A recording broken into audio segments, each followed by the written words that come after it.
Round 6 of BSRTC in spring of 2022, and we're at one of the most oddball tracks I could ever dream up, ever imagine for touring cars to race on. Fast sweepers and downhills, a hairpin and a long straight to make up Canadian Tire Motorsport Park, and the drafting we'll see today, JP, will surely shake up the standings. Hello and welcome to Pit Stop TV in the virtual Canadian Tire Motorsport Park. I'm Andrew Cardinale IV with JP Costa joining me as per usual. And we have a few more races here at Mosport before we can call ourselves done for the week. Tuesday was a blast, but what do you expect here today, JP, with these touring cars, the Audi, the Honda, and the couple of Hyundais? Oh, I guess kind of more the same, Andrew. As you mentioned, Tuesday was an absolute blast. It was so much fun. I don't think we've seen such great racing throughout the 4 races we had on Tuesday in quite a long time. Doesn't mean the championship has been boring, but all 4 races delivered amazing racing, and I expect more of the same, especially with due to the fact, there we go, that we have 3 different cars and 3 different manufacturers actually to race. Yeah, 4 cars, 3 manufacturers. It's kind of odd math, but iRacing recently adding the Hyundai the Veloster to go alongside the Elantra that was added in the late 2021, which went alongside, of course, the brand new Honda Civic that was added. So kind of interesting car math, if you will. But when you look across Mosport, JP, as we're having a bit of a delay to get into the sim here, we'll be in just one moment. But as we look across Mosport and as you take a look at some of the B-roll here, what corner I think strikes you as the oddest for these touring cars? The oddest, I think, Andrew, I think I'm going to have to go with Moss Corner, to be honest. I feel like that uphill somehow is going to make it a little bit interesting, especially if drivers just, tap the throttle a little bit. That could make them wash out a little bit wide. Other than that, I think just turns 2, having to apply power on the exit. We could see some drivers going a little bit wide on the grass. But besides, I think that's it. How about you? I think the fast downhill sweepers, you're looking at Clayton Corner right now, turn number 2, I think that's going to be one of the tough spots for these guys, especially off the starts of these races. Quebec Corner should be okay. I think the Quebec Corner is going to be a big-time passing opportunity today.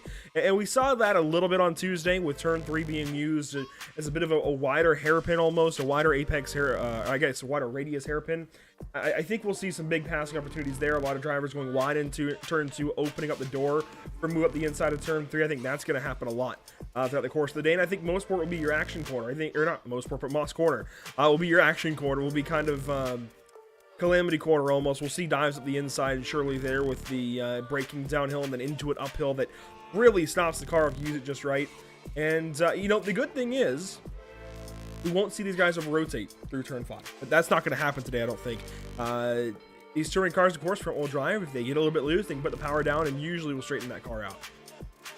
Yeah, absolutely. That's one of the advantages of the front wheel drive nature of this car. Obviously, I think, Andrew, if they hit a bump too hard or one of those curbs too hard, hard enough to unsettle the car, we might see a lot of drift action, and we might see 1 or 2 cars, just spinning around. But besides that, I doubt we're going to see, as you mentioned, cars spinning around on exit. But it should be interesting. I've never seen TCR racing around here. I've never raced the TCR around here, so it's going to be a first. Yeah, me either. This is going to be a new one for me.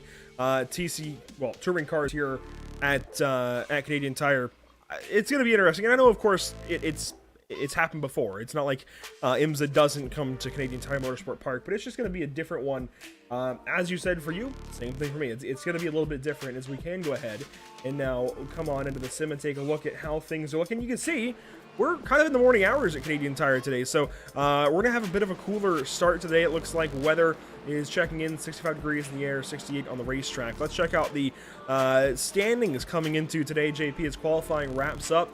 James Holman leading the way. Andy McEwen there in second place. Michael Seal looking good in third. And then it's a massive jump back to Chris Knox and Lee Holmes. Really, you've got your 3 guys competing for a championship, and then a massive hill to climb for Knox and Holmes. And hey, look at that. James Neve and Martin Johnson only 6 points apart here going into the back half of the season through 5 rounds, 5 to go. Things are tight. Things are very tight. Yeah, it's very interesting, especially, in both classes, I guess you can say Pro and Pro-Am. Really close championship. 59 points is not a lot, Andrew. We saw that championship actually changing the leader last week, wasn't it? That Holman took over McEwen. Yep. So yeah, it could change tonight as well. So we're going to see if Holman keeps the championship lead or McEwen takes it back. Obviously, Michael Seal just hanging around 115 points, behind it. Obviously, the Pro-Am 6 points, as you mentioned. Looking at the schedule, Andrew, round 6, after this, only 4 rounds to go. Has been definitely a fun one, hasn't it? Yeah, Watkins Glen next week, then Road Atlanta, Daytona, and Sebring, but it's, of course, Mosport today. Here's a look at Canadian Tire Motorsport Park as we're in the virtual Bowmanville, Ontario. I really do think Quebec Corner Turn 3 is going to be a big passing opportunity for these guys today. It isn't usually a massive passing opportunity, maybe in higher downforce cars that can grip around the corner, but I think it's going to be a big one today. And I think, of course, Turn 5 is a passing opportunity, although we'll see some calamity there. And Turn 8, 9, 10, that entire complex is one big passing opportunity. The S's into White's corner, as we saw on Tuesday. Let's go down trackside for the first time today, though, JP, and take a look at some of the cars on track. Joe Winter, fastest so far in qualifying. Let's go ahead and bring up our qualifying standings. And that is definitely one of the more unique liveries I've seen. Yeah, absolutely. Quite different. Look like it's made for I think it's for a different car. Maybe, but it's interesting, and it's working for him. Liveries aren't quite loading. This is actually Michael Seal, and I highly doubt he went and joined. Well, maybe. I doubt he went and joined RD SimSport in the last week. Sam Smith, James Nee, let's see, Ben Sharp. Yeah, that's Michael Seal's livery. So liveries are being interesting. We'll try and get that sorted out for you, but in case that continues, in case that persists, now you know. So now I can take a look at Scott Smith, Craig Schill. Hey, his works. Look at that. Yeah, look at that. And, well, currently, Andrew, looks like drivers are going to be finishing their laps as the ticker just went on by. Roger Morton currently sitting, looks like 14th place. And that's the danger zone right there, Andrew. You saw how close he got to the grass on the exit of turn 2. If you apply too much power, get a bit of understeer, that could definitely be, well, the end of your race, essentially. Yeah, that's what I'm talking about in turn 2, opening up the passing opportunities for turn 3. On board now with Rogers, he pilots around here in his Honda Civic. And, there aren't many Hondas in the series, but the ones that are here are always very much, they stand by the Honda Civic in this class. And, oh, well, Rogers just going to go ahead and end his qualifying effort, it looks like. But the drivers that do drive a Honda, they stand by it. Craig Schill being one of them. Roger Morton being another. A few others out there, especially 88 Tech. I think they're all in Hondas. They seem to like it. It's not always the best car out there, but they seem to like it. Yeah, absolutely. And even though sometimes the Civic may not be the fastest, Andrew, we saw that especially with, I guess you can say, with Holman and the Audi. Sometimes those cars are not the outright fastest on pace, but, if you get used to the car, if that's the car that you prefer to drive that suits your driving style, you're definitely going to make it work, especially if you just try to get the fastest car and, well, you're absolutely not in sync with it. Wayne Douglas back in the field this evening. He is in car 14. I'm assuming that he should be a pro by that number, but could be a Pro-Am. Ben Sharp back in the field in car 24. Good to see him in the top 10. Otherwise, you got 3 Pro-Ams in the top 10. Sam Smith, James Neve, and Carl Hardy. Your top amateur driver in qualifying, that will be Sir Alan Toon. Going pole in amateur. All right, Sir Alan Toon. That is very good to see to start off the day. Let's go ahead and meet our starting grid. On pole, Joe Winter and Carl Heaven. Very fast qualifying effort there from Winter. Then it's Michael Seal, as we talked about, the top 2 that don't quite have their paint sorted. Hopefully they will on the start of this race. Anyways, Sam Smith will start from the 3rd spot. James Neve in 4th. A couple of Pro-Ams there in row number 2. Neil Ferrier rolls off from the 5th position. Stephen Daly from 6th. Carl Hardy 7th. Wayne Douglas 8th. And all the way back to row number 5, you'll find Mick Anderson in car 66 and Ben Sharp in car 24. Starting off in 11th place, we're going to have Scott Smith alongside him, Andrew. We're going to have Craig Schill in the 12th spot. 13th spot, and starting off row number 7, we're going to have on the inside line the driver of the number. Hold the drums. Ian Manners, there you go, the 501 and the 592 of Roger Morton is gonna start alongside of him in 14th place. 15th goes the way of Rob Jackson, alongside of him Sir Alan 2, the amateur pole sitter. 17th place, we're gonna have a row full of amateur drivers. Andrew Littler on the inside in 17th, and Fiona Simmons on the outside in 18th. In row number 10, we're going to have Nathan Davies and Martin Shirley. 21st starting spot, it's Robin Walters, then Dale Bennison there in 22nd. 23rd, you'll find Shane Piggott. Now in the top 20 in points as well, Duncan Cope is 24th on the starting grid. 25th, Adam Fox. 26th, Martin Johnson. And back towards the rear end of the field, I think this is the last row. Yes, it is. Mark Oliver in car 969 and Alistair Hatcher in car 964. So 27 starters, sorry, 28 starters, 14 rows of 2 cars each, and somebody has not gridded up just yet. And if that is you and you're watching, well, just know that you need to get to the grid as we are waiting. You can see all these guys are ready to go. And here the motor's on. There we go. Red lights are on. We're about to go racing here for race number 1 at Canadian Tire Motorsport Park. Waiting on the green flag officially. Lights out, flags out, we're racing.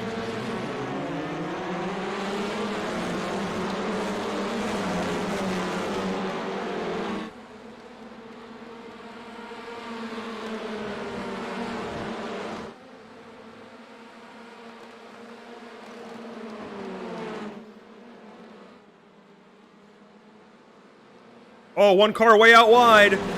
That is James Neve, clear out in the dirt on the outside of turn 2. And you can see the rest of the field, one more car going a bit on the grass, and you can see Neve, unfortunately, looks like he has a lot of damage. He's going to try to rejoin the racetrack. And we have a bit of puff of smoke, and we have a car stopped on the inside, kind of just carrying away.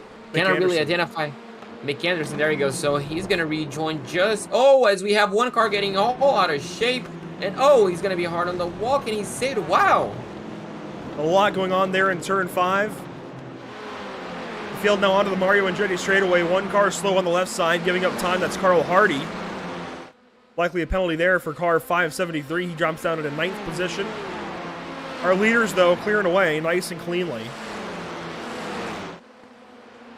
Well, that was a hectic start. Couldn't really keep up with all that.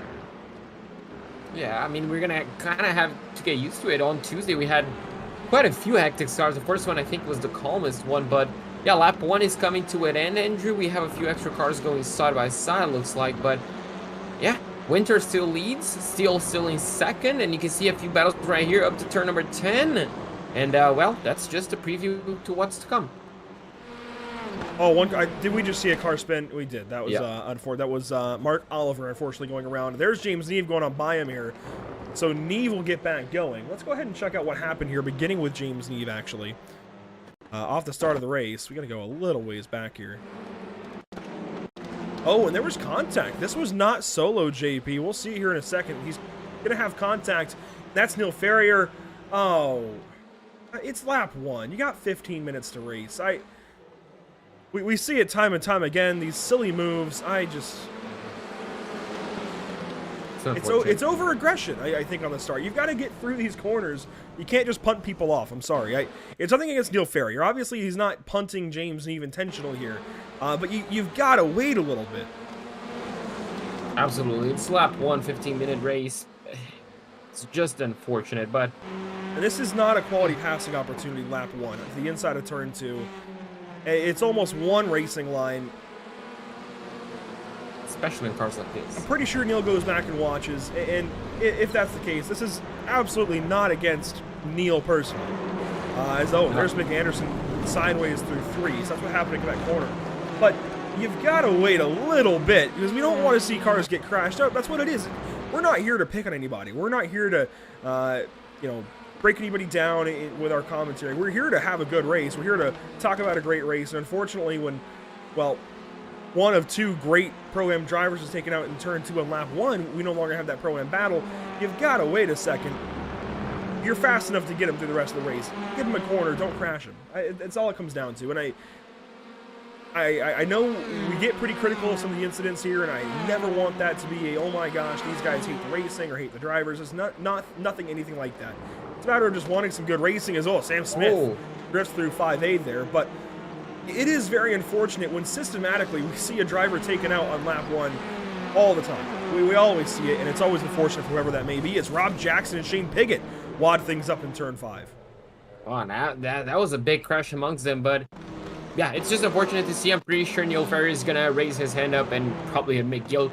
If we talk to him today, he's gonna be the first one to say that. But I'm interested to see what happened between these two, Andrew. And that's gonna be up to turn number 5, I'm pretty sure. So, there's a bit of contact coming into turn number 4, and then big hits, massive hits. You can see tires flying off. I think in that case, Rob might have initiated contact both times as well. So let's get a look back at this. Rob Jackson in car 585. Shane Piggott, the chrome car. Yeah, Rob came over a little bit there, and he's come over a little bit out of turn 4. Gets into that time. Yeah, that time was off the curbing, but both times Rob came over just a little bit and got into Shane there. Yeah, unfortunate, and both their races cut short. Gonna take them both out of contention for this race, and obviously for the invert for race number 2. So unfortunate to see.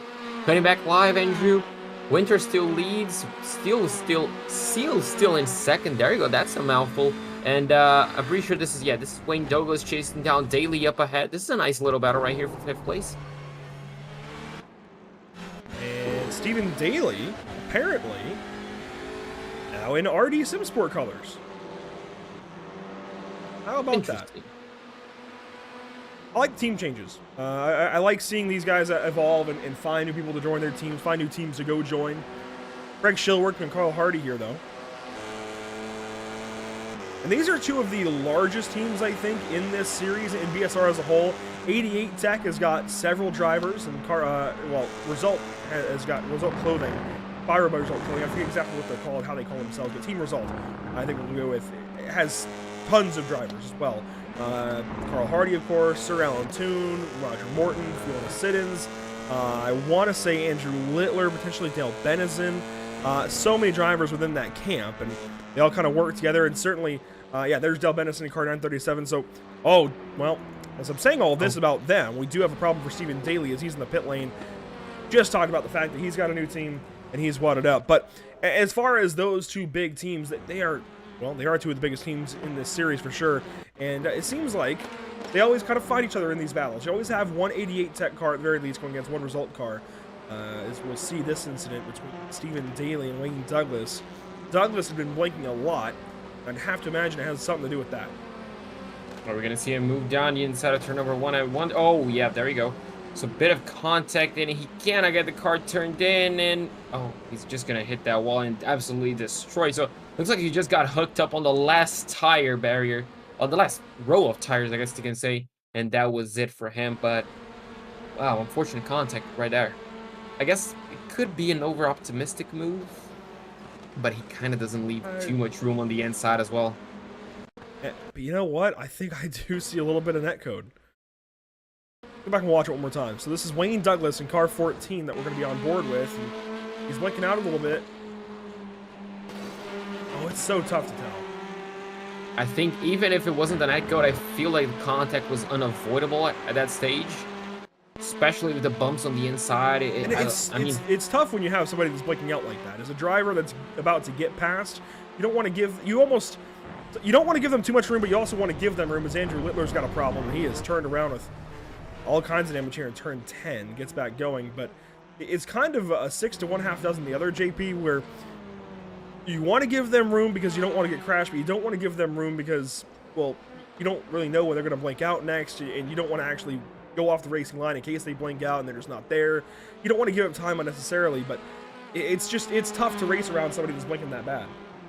Oh, absolutely. It's distracting and obviously dangerous as well for your race. So it's a really difficult situation. And, but yeah, it's just unfortunate. Right now, he won't have to deal with it anymore, Andrew, on race number 1 because he's going to be out of the race. But looking back, you can see just how blinking in. That's just going to be affecting the driver behind. You can see now Ben Sharp is behind him. And, it's just going to take him out of focus, especially, when there's sparks, everything flying. And if you get close to him, Andrew, you don't exactly know where he is on the racetrack. So if you go for a move, sometimes he's not going to be there, so you're just going to waste time. And sometimes he might just blink out in front of you, and you might get a little bit of damage. An update for amateur competition as Winter goes purple that lap. Adam Fox is now your top amateur driver. Car 910. And hey, he's another one of those result drivers. He's got work guard on that car, the black and orange. I love this livery, I really do. But he is in that team. So again, another one of those drivers under the Result clothing brand. Duncan Cope is second in class. He is not one of their teammates, but Fiona Siddons sure is in second in class. Or sorry, third in class. Fiona's 15th on the racetrack. Dale Bennison is 17th on the racetrack. The next spot back. And then Andrew Littler, also under that Spyro brand, and Alan Toon along with him. Alan Toon is a little further back, though. Went polling class. I'm kind of surprised he's fallen this far back. He's like, I think, 5th. Maybe even 6th. Yeah, I think 6th in the amateur class right now, with Mark Oliver behind. A few cars out of the race, those being Stephen Daly, Rob Jackson, Shane Piggott, Ian Manners, Martin Shirley, and Alistair Hatcher, as Mick Anderson goes on by Adam Fox, who's got a problem. Yeah, Adam Fox just went a little bit too wide on the exit of 5, looks like. Just had to, well, he didn't have to yield the position. He couldn't rejoin the racetrack by the looks of it. We're going to take a look at the replay to see exactly what happened. You can see Adam approaching turn 4, clipping a little bit of that curb, and then he's just going to carry a bit too much speed, will he? Yeah, you can see just washing off wide, and then there's no grip whatsoever over there. You can see him turning, trying not to apply too much power, and then there you go, just rejoins but loses the position. No contact, that's a big thing. Yeah, that's the main thing right there. We're able to avoid a contact, not, I guess, how can I say? Well, he composed himself, got himself composed, and was able to retain position. Ben Sharp, meanwhile, got past Wayne Douglas while we were watching this. Looks like we just had a trouble on the straightaway, main straightaway. So I wonder if Stephen Daly didn't actually join RD SimSport, because now, well, maybe.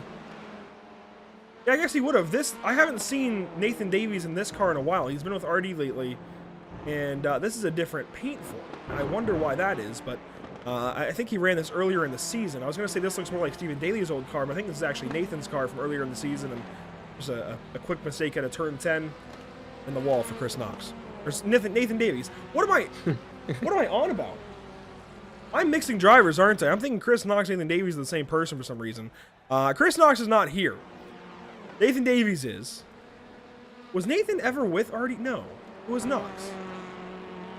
Yeah, Knox moved to RD's. Oh, yes. Man.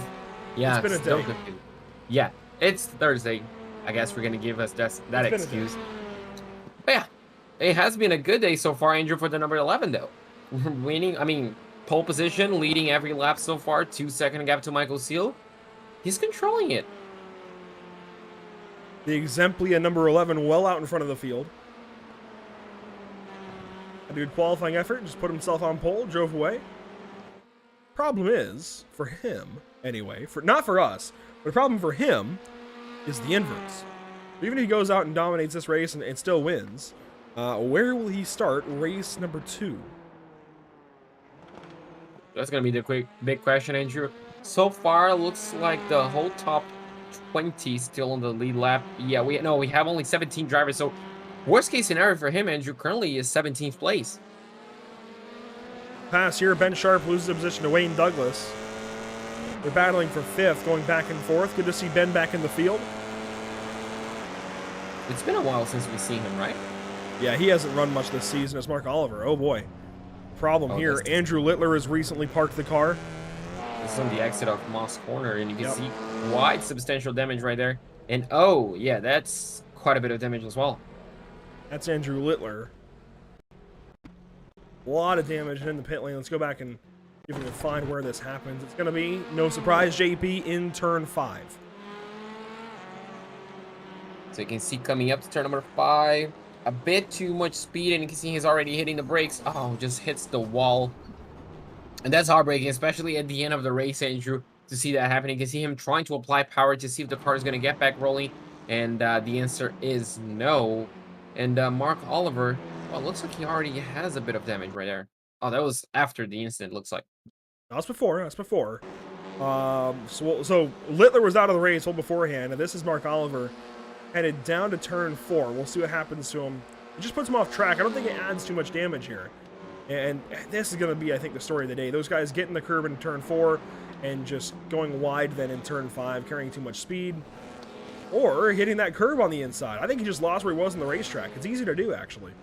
Yeah, absolutely, especially coming up somewhere and obviously, you know, trying to spot the curb, and that was pretty much just muscle memory, I guess, telling him to turn in at that point. And unfortunately for him, a small contact, a lot of positions lost, but no substantial amount of damage. As it looks like, Andrew, we're going to enter the final lap of the race.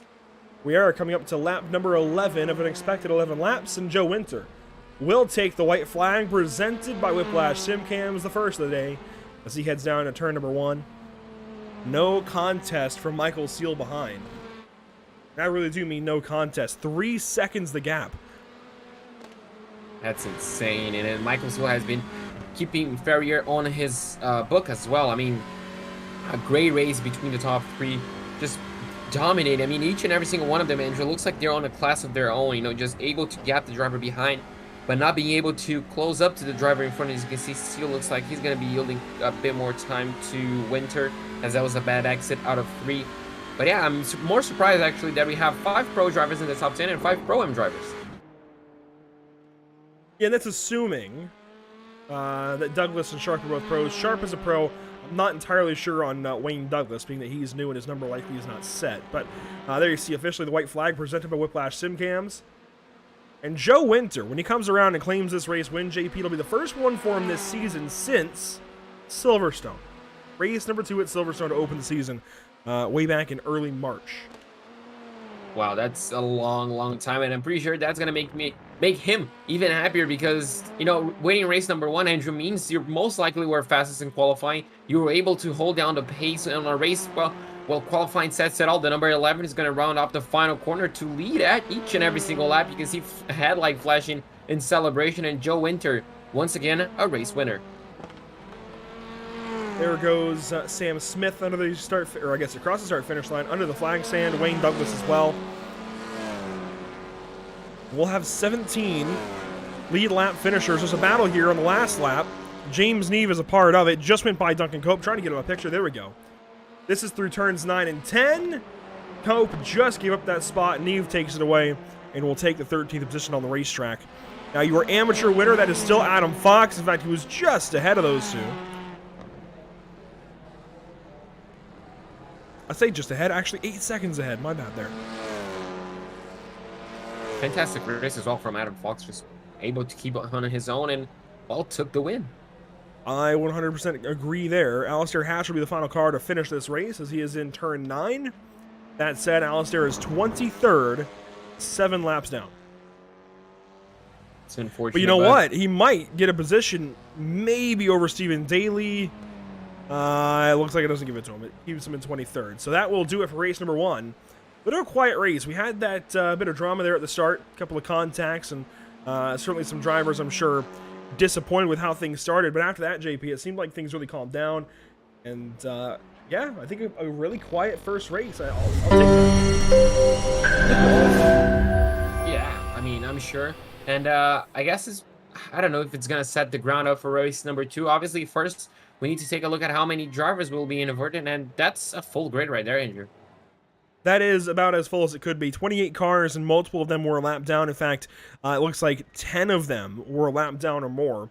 So what this should do is give us 18 cars that can be inverted. That goes through Mark Oliver in 18th. Let's go ahead and come back into the sim then and check out our unofficial, at least for the moment, race results after race number 1 at Canadian Tire Motorsport Park today, round number 6 in the season.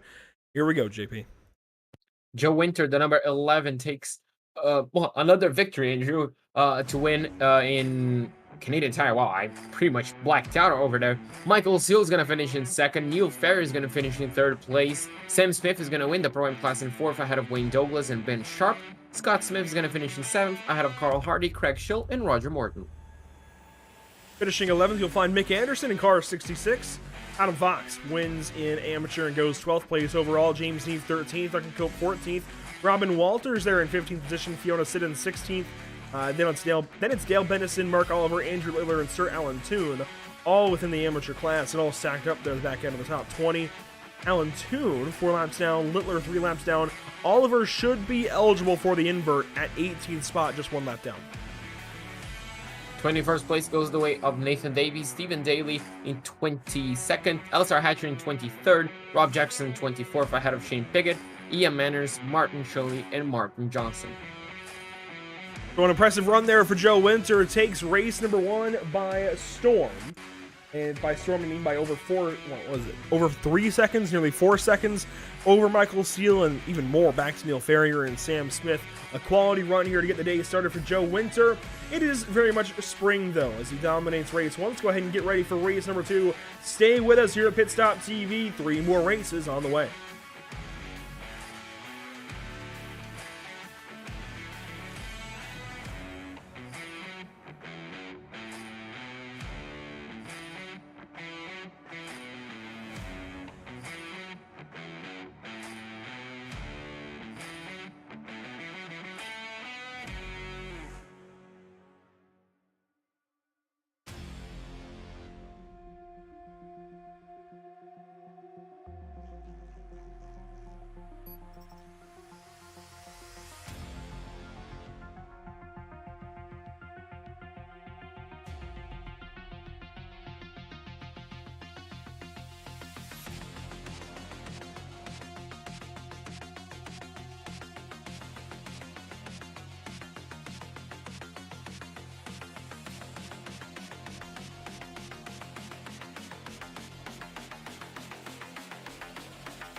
Welcome back to the virtual Canadian Tire Motorsport Park. One race down, 3 races to go as we get ready to come back in and take a look at some of what we got here for race number 2. Of course, an 18-car invert that we're expecting for this race, and drivers getting in and getting ready, getting their warm-up laps in, JP, that are oh so important to get refreshed. And even after a race, even right after a race, it's still good to have these practice laps, get a little bit of extra time out on the racetrack where you can make a mistake and not have to pay for it.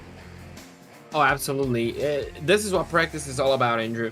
You know, just being able to get away with mistakes, you know, not costing you anything on the championship, not putting anyone's championship at harm as well. So drivers will be taking this quite seriously. And obviously, track will change, the temperature will change, the grip level will change from one race to the other. So this is a good, I guess, preview to what's to come on the next 15-minute race.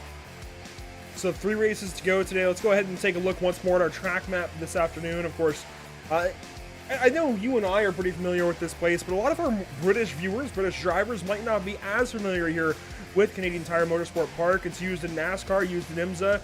It's been used in IndyCar back in 1978. That was when the lap record was set anyways, at a 1:12.570. These guys lapping today at a 1:27.5 or so. So a 1:12 around here pretty quick, especially for 1978.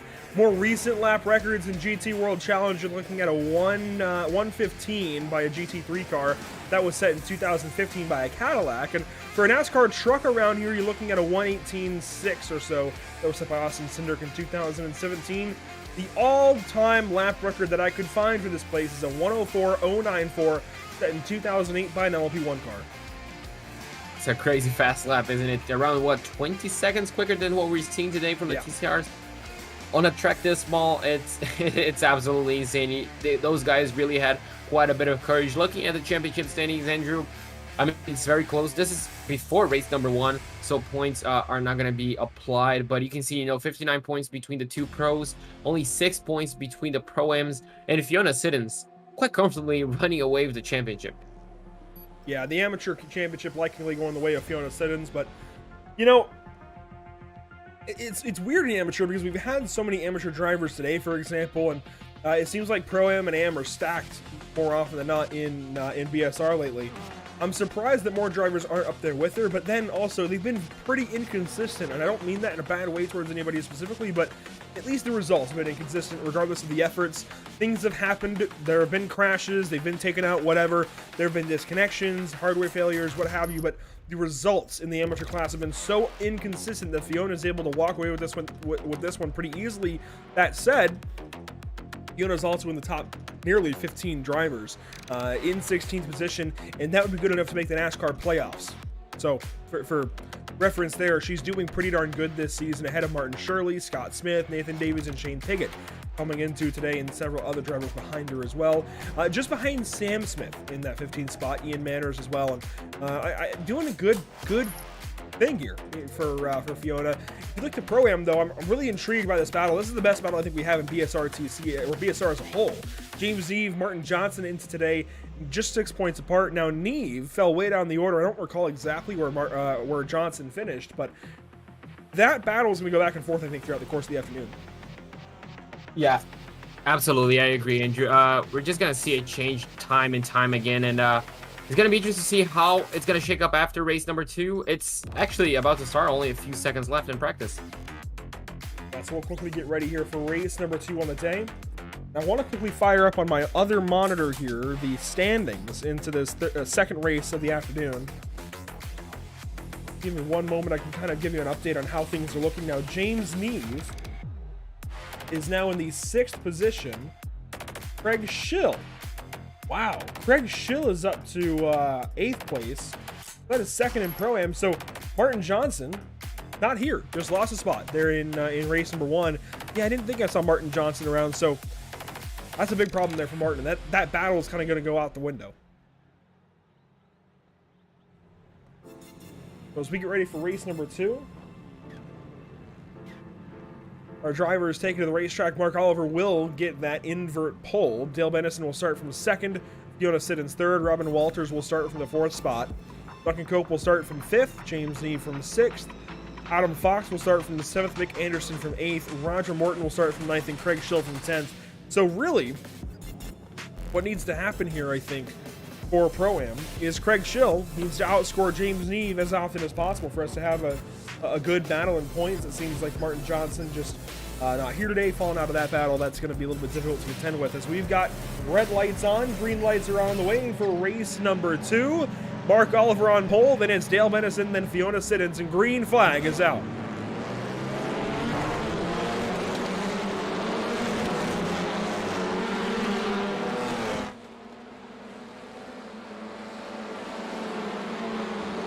Oh, one car already out in the dirt. That is Neil Ferrier. And he is destroyed.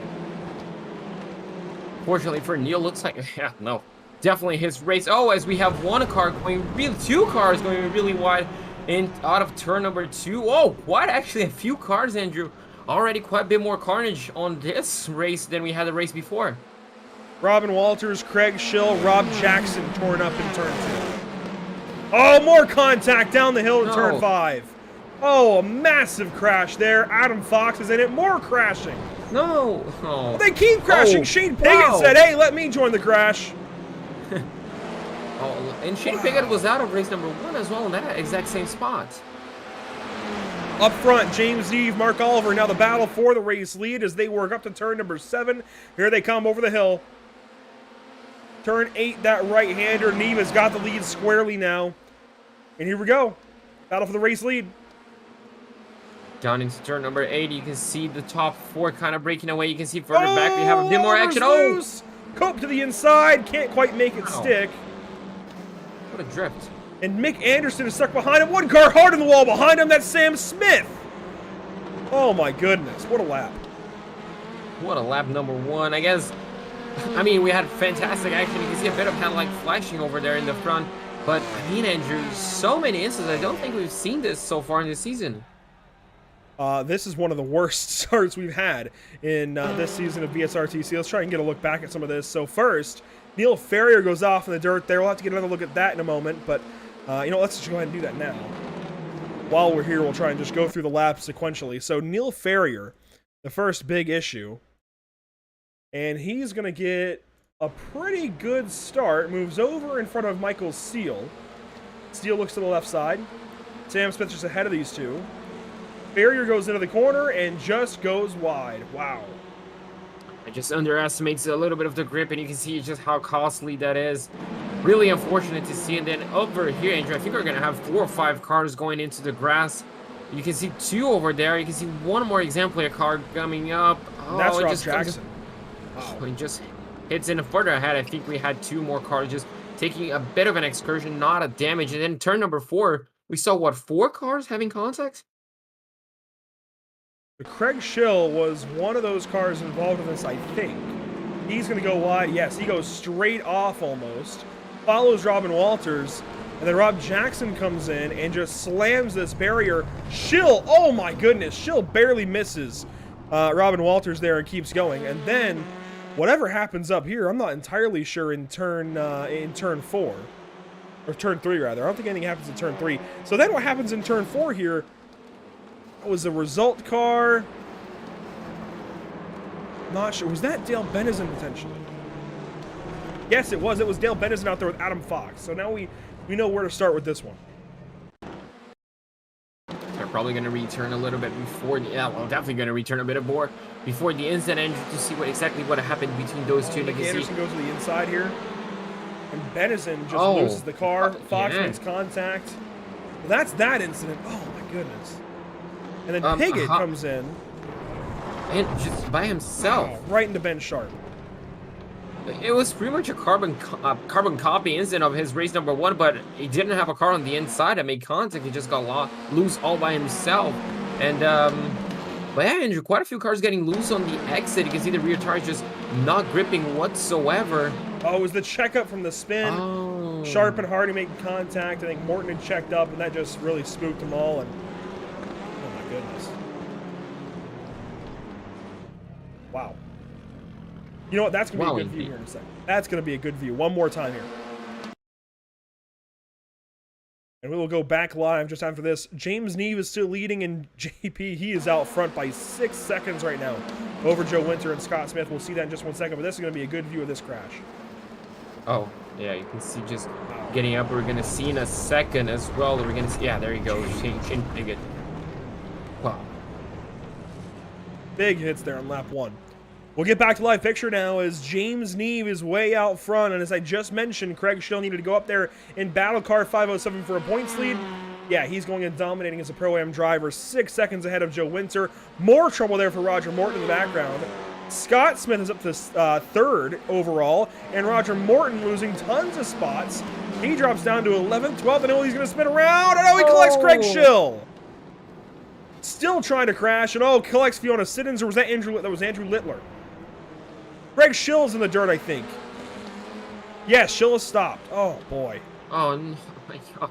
What a hectic race number 2 we've had, Andrew. You can see he's pretty much on the edge of the racetrack right there. He's just, looks like he's just taking pictures. Just so unfortunate.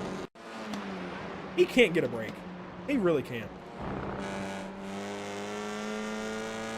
So Morton has his issue. He's slow on the right side. And his car is broken. I think the best course of action would have been to turn right, lock it down, put it in the wall, and tow. But he comes whipping around there, and yeah, that completely disables car 582 there. I think the disbelief is immeasurable there for Craig. I mean, as you mentioned, no luck whatsoever. Cannot catch a break. You just got a feel for him. So, with that now very much in the forefront of our minds, let's go back up to 2nd and 3rd on the racetrack. Scott Smith chasing Joe Winter, and Duncan Cope has gone on through to 4th overall. That is 1st, of course, for the amateur class over Martin Shirley. Fiona Siddons is in the top 10, JP. We haven't mentioned this yet. Fiona is in 6th. That might change as Mick Anderson takes a look to turn 4. No, not yet. You know the craziest part is? She's in 6th place overall and in 2nd place in the amateur class. 3 amateurs in the top 10. That's something we love to see Fiona now getting a little bit wide on the exit of the Mosport, and that's really going to open the door to Mick Anderson to try and make a move, and looks like she's not really going to defend the inside line right here. Andrew happy to yield some of those positions if just trying to get to the line. Anderson goes by on the right side, or at least will try to in turn 8. Certainly has position on her now, and yes, we'll take that spot away in turn 8. And coming in, oh my goodness, Michael Seal nearly cleaned her out right there. Thankfully gets on the binders, holds his car up just ahead of Wayne Douglas. Heads up move there from Michael Seal to not crash through Fiona Siddons. That was very close, and he knows it as well. Just ahead of Wayne Douglas, Alistair Hatcher completes your top 10 back here with Carl Hardy and Ian Manners. Manners turning his day around. He had massive issues there in race number 1. Went 4 laps down, 5 laps down. So a much better effort here in position number 12 currently. Yeah, absolutely. P12, I think he is in P3, P4 on his class, because he's just chasing down Carl Hardy ahead of him for the podium position on his class. And he started 24th, Andrew. He just survived lap number 1, made a few moves, and well, he made up 12 spots. So, Manners turning his race around, and here we go.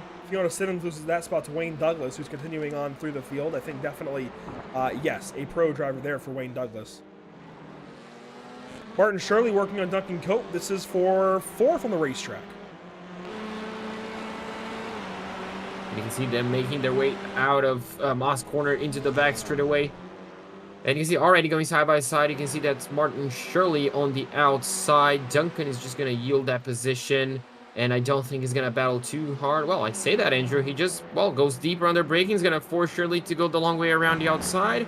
And it's going to retain 4th place. So Duncan Cope looks like he's not too happy to yield those positions so easily as, I once thought, Andrew. Looks like we're going to have a nice, fun battle. And, he's backing Shirley back to Anderson. There's 5 laps to go. If he holds Martin up just enough to where Mick can start battling with him, he might be able to buy himself enough time to hang on to the spot, or at least one of these 2 spots. Potentially even over Michael Seal as well. So Duncan doing the right thing right here, at least for his race, trying to hang on to this spot a little bit wide at turn 2, though. Opens the door momentarily as they'll head down to turn number 3, Quebec corner. Carl Hardy, meanwhile, working on Fiona Siddons. This is for the 9th place overall. So Fiona dropped back through those drivers pretty quickly. She was hanging on really nicely, and then once those drivers had enough of their mix-ups and whatnot, unfortunately lost a few of those spots. Cope still ahead of Shirley, though, through turn 5, and pull some time on him there. Yeah, and now Shirley looks like he's having to defend a little bit from Mick Anderson right behind, so it's going to be a difficult task for Shirley to retain the fifth position, the number 5 driver. And yeah, looks like Mick Anderson didn't get the best of runs out of Moss corner. You can see there Duncan Cope going a little bit defensive with 5 minutes to go. He wants to hold off that 4th place position, and he knows how important the inside line is on turn number 8. Shirley looks down the inside, but it's not close enough. Kind of upsetting a little bit at that Audi, but looks like it's all, well, it's all going to stick, Andrew, so far. They're still going to hold position. The car number 5 in the 5th position, car number 66 in the 6th position, but you can see Shirley's run on the final corner was much better. He's going to look down the inside, and Mick Henderson is trying to use that opportunity as well. Shirley to the inside there of Cope. This battle is not over. A Veloster versus an Audi versus a Honda versus an Elantra. All 4 manufacturers in this battle in these 4 cars. The Audi hanging on to the spot for now. Duncan slides through 2, and there goes Mick Anderson on by Martin Shirley. Currently now into the 5th spot, but this isn't even over. This side-by-side through Quebec corner. Shirley now concedes that position. He's going to yield that position for the time being, and now Anderson is going to be on the defensive from Shirley, and he's going to be trying to attack the Audi from Duncan Cope. We're going to have to wait and see. You can see, looks like they're going to go side-by-side through Moss corner. Yeah, that was a bit, I guess, just, well, you're not coming through here anyway whatsoever, and you can see that really backed off Shirley into Michael Seal, and Anderson got a fantastic run out of Moss corner. He's going to go side-by-side with the Audi, and Andrew, this is a really good run for him. This is really important. He needs to be brave on the brakes because we've seen Duncan Cope, it goes under braking pretty heavily. Turn 8 now. Here goes Duncan Cope trying to hang on to this spot. 3.5 minutes to go. We'll have 3 to go this time by. 3 laps to go this time by. Cope just hanging on to this spot, doing everything he needs to do to try and defend. Beautiful effort so far over the Honda. And that Veloster was attacking him, and now the Elantra of Michael Seal joining the fray. So again, all 4 cars, all 3 manufacturers, all 4 cars in touring car competition currently on iRacing are in this battle. Here we go. Michael Seal pulls up to Martin Shirley. Being cautious. Yeah, I like that. He could have easily gone down the inside. He probably saw what happened. You can see who's one that is going down the inside was Mick Henderson. Now he's going to have the outside line, but he clears Duncan Cope even before the apex right there. So he gets that 4th position, and he's probably going to run away. A fantastic pass that was, Andrew. Now Duncan Cope once again is going to fall victim to the hands of Martin Shirley. Can the number 5 pass the Audi? You can see him looking down the inside of Moss corner. No dice right there, and that's really going to back him up on the exit. Michael Seal's going to try, but Duncan Cope got a terrible run, and that's really going to hurt him. That it is.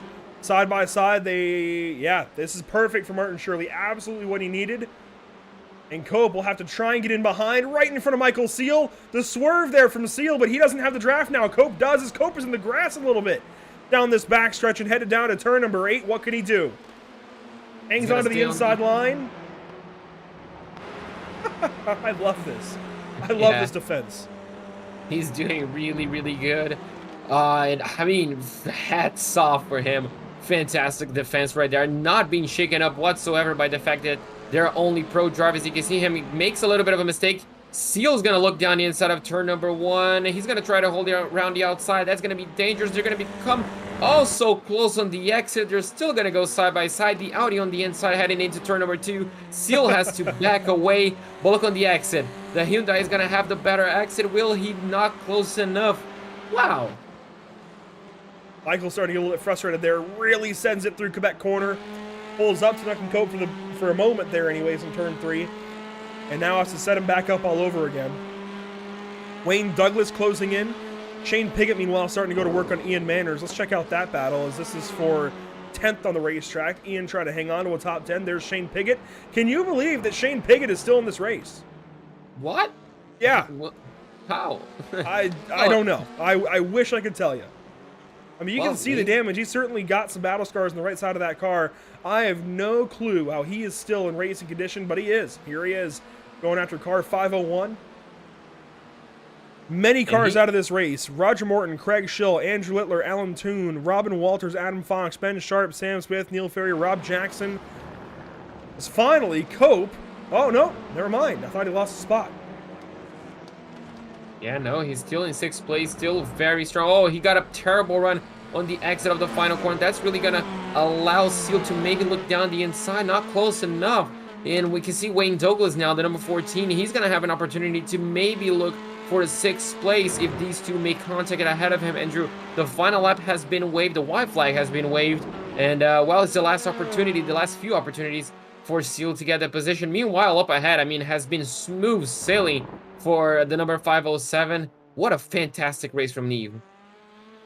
Really big race here for James Neve, and I really think he's skirting the line between Pro and Pro-Am right now. He's been so good this season in these touring cars.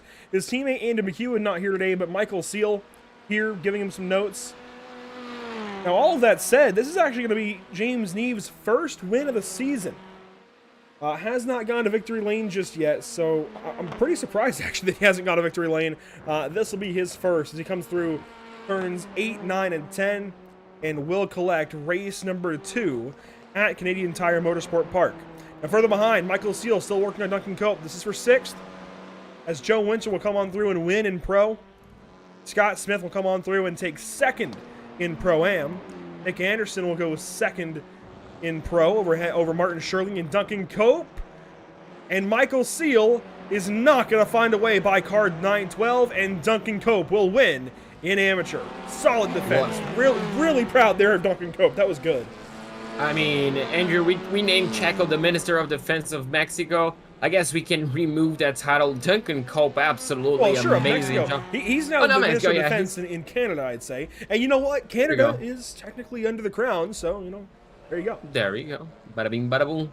And, well, the number 912, Minister of Defense. What a fantastic job for him. Fiona Simmons actually is going to drop to 12th place, but still 2nd place on the amateur class. So, race 2, just like that, wraps on up. I really got, you know, I think it's a little bit after their deadline to move drivers between series, but I think you can make a really good case right now for James Neve. I'm just saying. If not this season, as soon as the checkered flag drops the final time in Sebring, he's got to go straight up to Pro and stay there, I think. He is so good in that Elantra right now.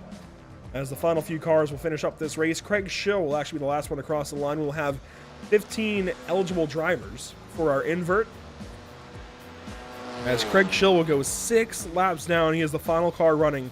Morton, Littler, Toon, Walters, Fox, Sharp, Sam Smith, Neil Ferry, and Rob Jackson all out of this race.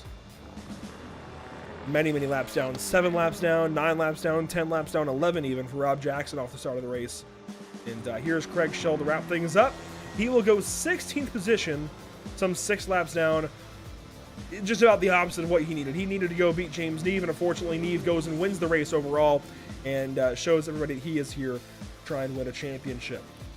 That said, JP, hey, we've got one more race, which means we can get ready for our invert for the 2nd time today. Now, what you'll notice here is the numbers are a little bit different, all right? We've reloaded things, we've changed some numbers around. Now, we had some pretty big numbers, and with the amount of DNFs in race 1, we thought we'd try and tighten things up a little bit, kind of give us a little more variety. So we can still have up to 25, even at 22. We didn't change those.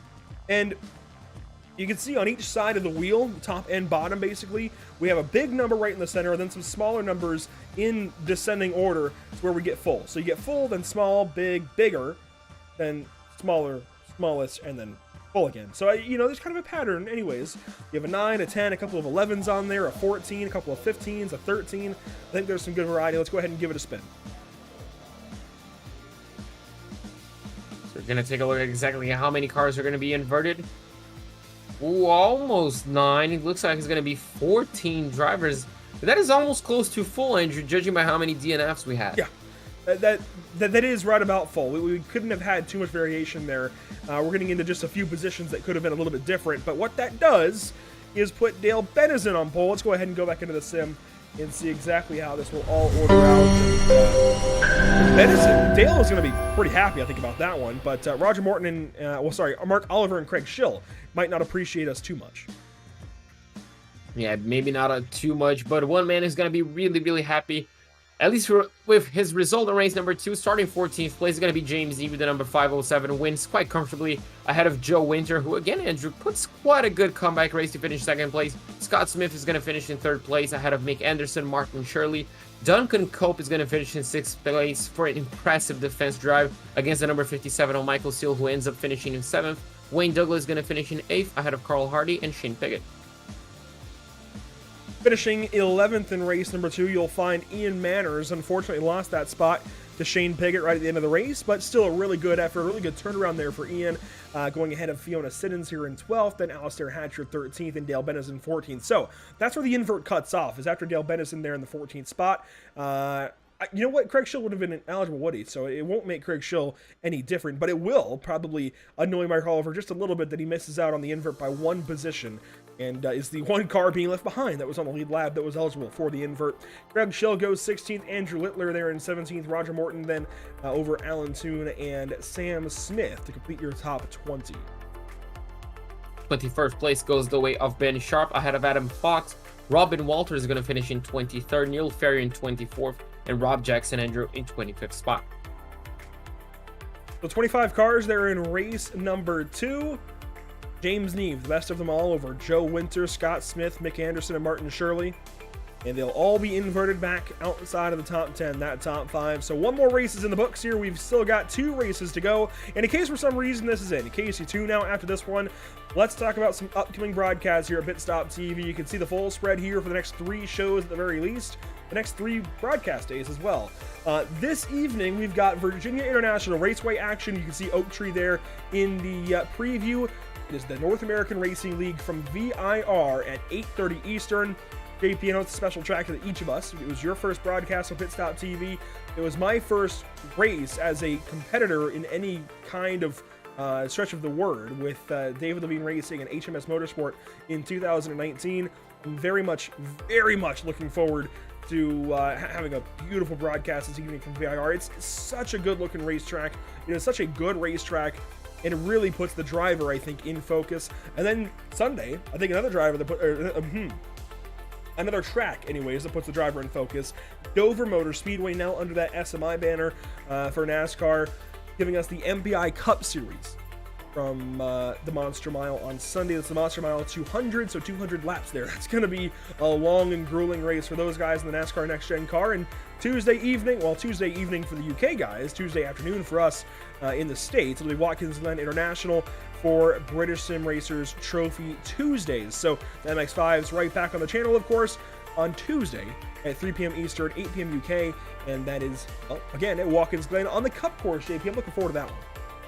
Yeah, that one is going to be quite a bit of fun. The shorter layout, I mean, it's just going to be a blast. And obviously, VIR today is also going to be lots of fun. Cannot wait to see what happened. And obviously, if you cannot wait to see what happens as well, you can follow us on social media to follow on live updates, post-race coverage, and obviously the live coverage itself at facebook.com/pitstoptv, twitter.com/pitstoptv_, instagram.com/pit_stop_tv, and youtube.com/pitstoptv1. So race 2 in the books. That means race 3 is upcoming. Before we get there, we've got one driver to go ahead and talk to, JP. She always likes talking to us. Fiona Siddons in car 927. JP, take it away. So Fiona, second place in the in the amateur class, quite comfortably in the lead of the championship. How are you feeling? How is the track treating you today? I was happy with that race. I've got VR problems, so I've gone from VR to a single screen, and it's not easy. I cannot imagine. But how different is driving the MX-5 to the TCRs on a track like this? This car's a lot harder to get round, but I'm doing pretty well, I think, so far. I mean, you are comfortably in the lead of the championship. Does that affect the way you attack some other guys differently, or it's all the same? It's just race by race. I go into it thinking I will take it easy, get points, and as soon as the lights go out, racing driver's head switches on, and you just push for whatever you can. Well, absolutely. And race number 3, what are the expectations? Hopefully more of the same for what I had in race 2. I held on to the top 10 for a good while there. All right, well, that sounds good, Fiona. I'm gonna wish you the best of luck. I'm gonna knock on wood because you know what happens normally when you talk to me, but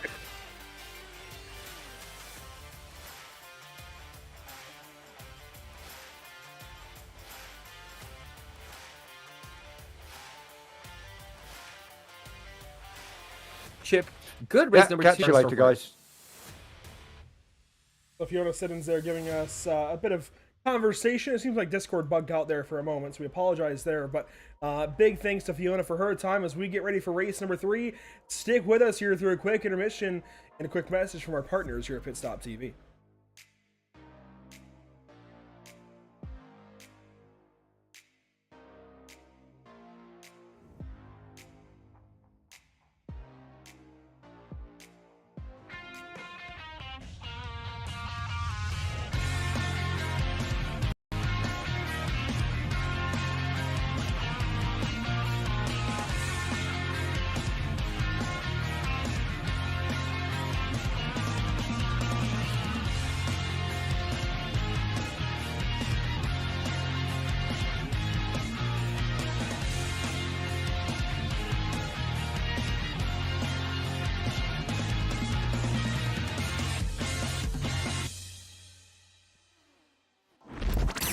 Library of artwork, or upload your own photos to personalize your experience. Sound Art ushers in an era of invisible, beautiful, and amazing sound throughout your home and redefines your entire entertainment system. The need to reclaim your floor space and rid your home of unsightly speaker boxes that need to be bolted to the wall is now a thing of the past. Our canvas is printed on high-quality permalite by Breathing Color. And select from our gallery or upload your own. Standard sizes include 16 by 20 and 18 by 24 canvas wrapped. Custom sizing is available, as well as surround sound options.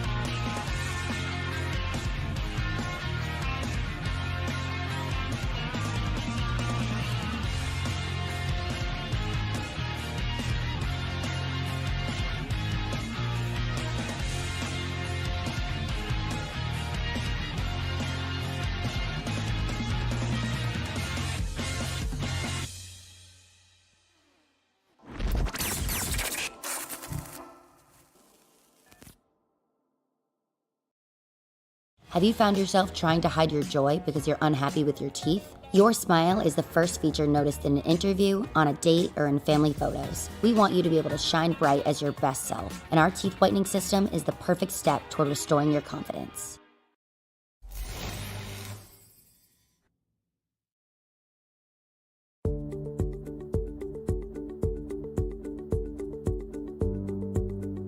Sound Art is a product that is a speaker and it's art. We combine it together and we call it Sound Art.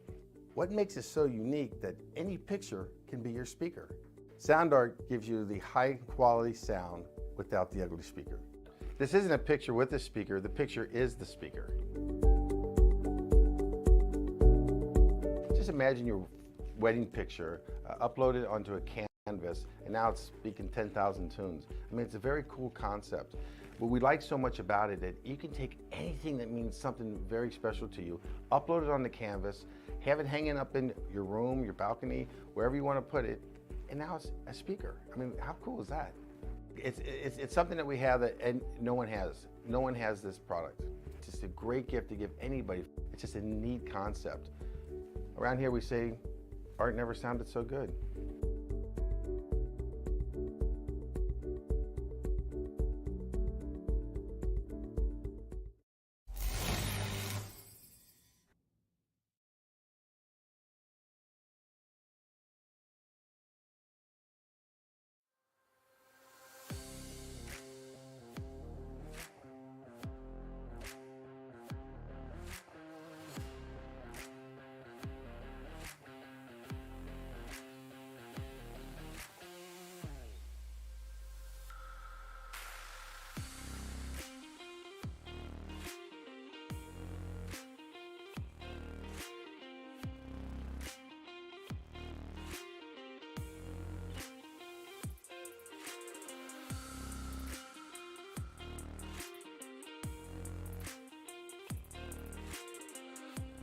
Welcome back to the virtual Canadian Tire Motorsport Park. Just a few seconds left here in warm-up for race number 3 as we get ready for what should be another thriller, JP.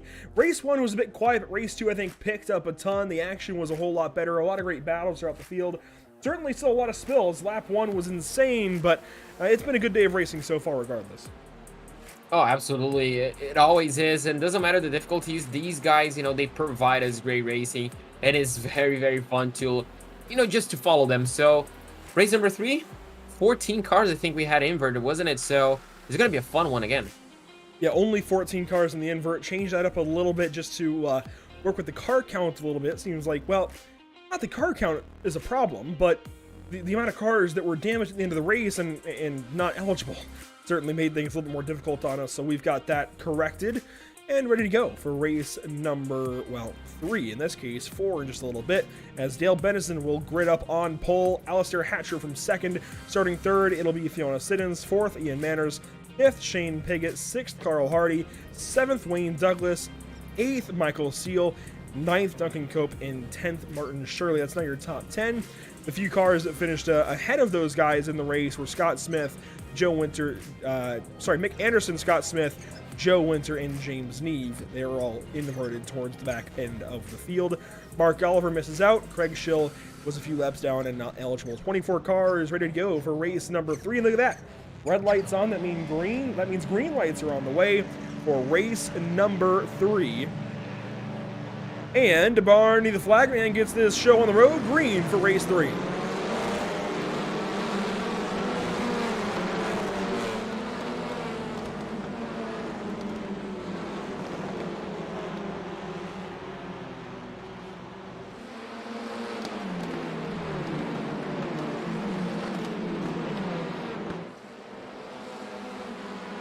Oh, a crash. You can see the car sliding. That is Mark Oliver sideways. Joe Winter goes for a slide and a spin, I think. Or is that Rob? I think that was Rob Jackson, actually. The rest of the field goes up to turn 4. Ian Manners, your race leader. Leading the race down into turn number 4. We saw quite a bit of incidents here on the race before. We see a bit of moves, Andrew, but looks like everybody a bit more orderly, everybody a bit more cautious, trying to make it through lap number 1, and that's exactly the case. You can see most of the field making their way out of Moss Corner, now into the back straightaway. The last 3 cars over there. You're going to see plenty of action. It looks like heading down into turn number 8. Over the hill for turn 7. 3 wide for the 3rd position. Fiona Siddons in all of that. They'll go down to turn 8. Dale Benison on the outside. The inside is Alistair Hatcher. Fiona Siddons comes out on top of that battle over Alistair Hatcher, Duncan Cope, and Dale Benison. 4, count them, 4 amateur cars in that battle. Benison keeps losing spots. I mean, what a move from Fiona Siddons on the outside. We often don't see that with TCRs, and we just saw a perfectly executed move. Fantastic to see. You can see now the ticker coming back. A bit of a headlight flashing on the back end of the grid, so a bit of frustration. But, I mean, Andrew, was a great lap number 1. A lot less incidents, actually. We'll go ahead and look back at what happened here to Andrew Littler, who starts off from not quite the rear of the field. You can see a few rows behind him here as we get ready for the start of the race on the replay. There goes Littler and the rest of the field. He's already got a slow start, so this is going to stack things up for the back here. Sam Smith will try and go on by on the left side. And he's going to be somewhat caught up in this. Let's just watch on board. You can see exiting turn number 1. Now looking for the racing line, and I feel like you can see just up ahead we're going to see a bit more incidents. He just catches the grass, tries to get a car slow down, but cannot. Big hit to the tire barrier. Up ahead we had quite a few cars as well avoiding incidents, but looks like, Andrew, that was the only main incident we had with, well, a collision essentially. Let's get one more look at this. Mark Oliver was the car that went sideways, I think through maybe contact here with Roger Morton potentially, as they come over the hill. Yeah, contact there. Morton turns him around again. Not a passing opportunity on this first lap. That stacks him up behind him. It was Rob Jackson spinning through. And now we've had an issue for Neil Ferrier, it looks like. Actually, Ben Sharp even. Ben Sharp recently out of this race. We'll catch up on the incidents now. At least do our best to do so. Sharp with an issue. further ahead. We'll try and find this, then recap what's just gone on for the race lead, because there is a new race leader as Shane Piggott gets in front of the field. As, oh my goodness, this is going to be a big, big hit for Ben Sharp. Watch the black, white, and blue with yellow accents 24 car. So you can see him making his way through turn number 3. Hits the late apex, gonna make it almost 3 wide, avoids a bit of contact, has half a wheel into the grass, and now on the outside of turn 4. This is where it could get dangerous, and it does. Oh, wow. Massive accident there. And all at the same time, Shane Piggott then is going to get after Ian Manners. We'll get to where this pass takes place. And we'll watch on board as Piggott squares him up. It's going to happen in turn 8. So you can see just getting the slip trim. You can see Manners not really fighting too hard, definitely not defending the inside line, leaves the door wide open, and Shane Piggott is just going to say, well, thank you very much, and I'm going to take the lead. Now I'm going to set the fastest lap of the race. So that wraps things up for replays at the start of this race. There's also been an issue recently for Alistair Hatcher, Mick Anderson, and a few others, but we can't sit and replay all day long as Shane Piggott leads the way over Ian Manners and Michael Seal. The first battle on the racetrack, here you go. James Neve, Fiona Siddons, Duncan Cope, and a few others. You can see them, all of them making their way, looks like to turn number 3. It's going to be a good little battle. Fiona this time leading the amateur class. Duncan Cope, the Minister of Defense, the newly named Minister of Defense, is currently in 7th place, trying to chase down the amateur leader, just 2 spots ahead of him. Oh, no! Shirley forced the issue 3 wide, and they all save it. They keep racing. Bravo, guys. Bravo. Oh, that was absolutely fantastic to see 3 cars on a drift. All of them save it. Duncan is going to lose 1 spot. A bit of contact between Carl Hardy and Martin Shirley on the exit of Moss Corner. Wow. Here comes Robin Walters with a run on Hardy. This is for 10th. As Scott Smith now is defending over Duncan Cope. We haven't seen Duncan get aggressive yet on the offense, but he tries there. The door is shut, not able to make a move. Martin Shirley was the car that made it 3 wide on the inside of Cope and on the outside of Scott Smith. Smith gets away with scot-free just about. The contact between Shirley and Cope, and we saw those two, of course, battle in the previous race. Joe Winter goes purple, and you can see why. Drafting off of Michael Seal that lap. Oh, and Seal's going to go wide. He loses the 3rd spot. That was a battle for 3rd on the racetrack.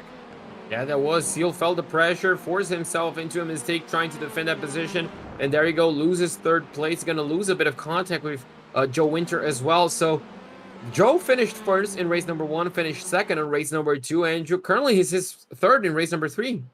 Carl Hardy has just dropped out. So we went to him, and then, well, the camera just kind of lost track of where it was going because the car was no longer there. So Carl Hardy dropping out of the race, losing connection. Fiona Siddons, Scott Smith side by side to turn 5. Smith on the inside. Fiona Siddons loses that spot. And now Cope is going to be able to fight her for the amateur race lead. There you go. So now it's going to be a direct battle between these two. If Fiona doesn't get that position back, you can see they're going to go side by side once again. Smith and Siddons. You can see a bit of headlight flashing from the Audi just behind. They're going to go side by side through turn number 8. Can Fiona try to get the position back on turn number 8 on the outside? It's going to be very difficult. They go pretty much same level on their braking, but Fiona is forced to yield that position. Andrew trying to line up, looks like for turn number 10, but not too close on the inside of 9. The door is shut, and now it's going to be a battle between Fiona Siddons and Duncan Cope. Cope's still got to get there, though. He's got Martin Shirley to worry about as well at the mirror. He'll try and put chase on car 927. This would be for 7th on the racetrack and the amateur race lead and the amateur race win as well, as we're already over halfway through this race on the lap 6 now of 11. Pretty much halfway through the race. Duncan Cope, you can see 6/10 of a second, Andrew, behind Fiona Siddons, but having to defend as well. And there we go, number 5 tries to look down the inside. Duncan is going to be forced to give up the position, but yeah, just hard racing. You can see now he might even lose the position to Robin Walters just behind. They're going to go side by side through turn number 4, and there you go. Duncan Cope unfortunately loses 2 spots right there. Now Fiona is going to have to defend from these 2. As soon as he got to offense, his Minister of Defense title went away as Fiona pops the curbing there. Going to give up time here to Martin Shirley, and Shirley goes right on by. Shirley taking that spot. surely he is. Oh, that was a bad one. Sorry. But, well, Martin Shirley, Andrew It's moves the up. same joke. It works. It could have been better. There you go. But his move was excellent. You can see Fiona's going to try to look down the inside. I can see Walter's really closing in. He's going to look to the outside of Fiona. Simmons not going to be close enough to make it work around the outside. So they're going to stick to their positions. You can see just behind. That's quite a bit of damage to the 937 of Dale Benson. But he's chasing Is that down from Mark lap Oliver. 1? Is that from lap 1? Yes, that is all that contact from okay. earlier in the race. Putting chase on Mark Oliver, but losing time on the straightaway. It seems like he's better in the corners, but loses this time on the straights as Fiona sit-ins in a battle here. And there goes Robin Walters. There you go, makes the move. And once again, Andrew, we're back to a direct fight between Fiona Siddons and Duncan Cope. No cars between them. We're going to have to wait and see who's going to come out on top. 5 minutes and 40 to go. This is bound to be very, very fun. Craig Schill, though, is really closing in on them. Craig Schill, a Pro-Am now. Siddons definitely seems better. I think Cope is good at holding people up. He's good at defending. But that car just not working on the offense. Slides through 5 there. Pops the curving there at 5B. I just don't know that he's going to be able to get there. While he tries to set up a move, let's go ahead and go a little ways back in this race. And by little ways, I mean a big ways back in this race. Let's try and find some of these issues for some of these drivers further back. I know Carl Hardy and Alistair Hatcher have had some big issues. And, oh, actually, this might be a good look at it. We just got a sneak peek to see what happened. Oh, this happened before. What? Was this did this happen in turn 5, maybe? Happened well beforehand, actually. This is going to happen. Aha. Out of turn 3, and you can see Benison there. So actually, Benison did not get that damage on lap 1. This is Alistair into the wall, and it just kind of shears off the left front of that tire, the left front wheel as a whole. Carl Hardy was still in the race as well at this point, but Carl Hardy is now out. Let's see what happens to him. So you can see making his way out of Moss Corner. And he's on a big line of cars right here. You're going to have to see exactly what happened. If there was contact or connection problems.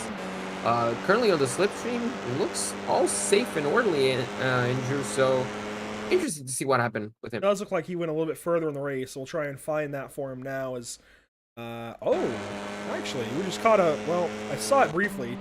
This is what happens to Mick Anderson, at least. Watch car 66 there on the right side. Hardy gets into the turn 5 pretty aggressively. And watch the exit here. Oh. I can't put that on Hardy, unfortunately. No, oh my goodness. Wow. Oh. Woo. That was a big... Oh, and he takes out Neil Ferrier as well. Teammates there. Oh, and there's Benison. That's where Benison gets the damage. They're all just parked, having a nice little chat. There's the photo shoot. And there's the bumper, actually. We just saw it. But... yeah, I don't think we can put that on Hardy. I think that was just Anderson just moving it. He just tried to get back on the slipstream, thought he was cleared, and unfortunately for him, he wasn't. And you can see the checkup on exit here. It slows him down. He tries to get in behind Cope, and there just isn't room for that. See here, I mean, at this point, I think, yeah, he was on the brakes. At least the rear's locked up. You can tell he was trying to brake, but the car didn't stop. As well, there's Dale just kind of joining them there. Oh, and there's more cars up the road. You see that? It'll be just behind a Mobile 1 board. Where was that? Did we find those cars that were stopped potentially? That I think was Sam Smith. Yes, Sam Smith and one other. Alrighty then. We'll go back live as Duncan Cope is still trying to work on Fiona Siddons. No pass has been made yet. This is still the battle for your amateur race lead, 8th and 9th on the racetrack. But Martin Shirley has fallen back to 11th behind these guys. Yeah, unfortunately has dropped behind. So maybe a mistake on his own, maybe a bit of contact with a fellow competitor. But unfortunately for him, all that hard work he did by passing pretty much everybody, well, it's all undone. Now he's going to try to fight himself back towards the top 10 as Alistair Hatcher now makes his way out of the pit lane. And yeah, you can see this battle right here. This is on the exit of Moss Corner. And is this Carl Hardy? Oh, Dale Benison and Mark Oliver. This is a battle for 13th spot. And it looks like Benison's going to have the better run. Oh, but that damage is holding him back. That car is big time. Really slow in a straight line. He's good in the corners. Mark Oliver, not so much, but on the straightaway, Oliver pulls back away. Here we go. These cars in a line still. Martin Shirley chasing down Craig Schill, chasing down Duncan Cope and Fiona Siddons. All while, Shane Piggott continues to lead in this race. Remember, the first 2 races, absolutely abysmal. 2 big crashes in turn 5 this time through. He's going to go ahead and win, I think. I mean, he's got a second and a half back to Joe Winter, who's been fast today, but I don't see Joe Winter making up that second and a half in just a minute and change. Yeah, I don't see Winter closing in quite a bit. If Shane Piggott, Andrew, feels a lot of pressure and makes a mistake, forcing himself into a mistake, that's a completely different story. But on pace, catching up 1.2 seconds on 1 lap, I mean, that'll take some work, man. I mean, you're just gonna have to wait and see. Piggott last went to victory lane in race 4 at Sonoma 2 rounds ago. Winter closes in a little bit, and this is the white flag presented by Whiplash Simcams. Winter's closing in. If he can get the draft at a turn 5, I think anything's possible. Yeah, it could be a good spot. You can see just behind 1 second right here. He's really gonna have to push on this first and second sector to try and close it in. You can see Manners now sitting in 3rd place. What a good race for him as well, isn't it? Exactly what he's needed to turn his day around. Absolutely what he needed. As Shirley goes up by Duncan Cope, that's going to break up this battle for the amateur win. Fiona Siddons just might hang on to it now.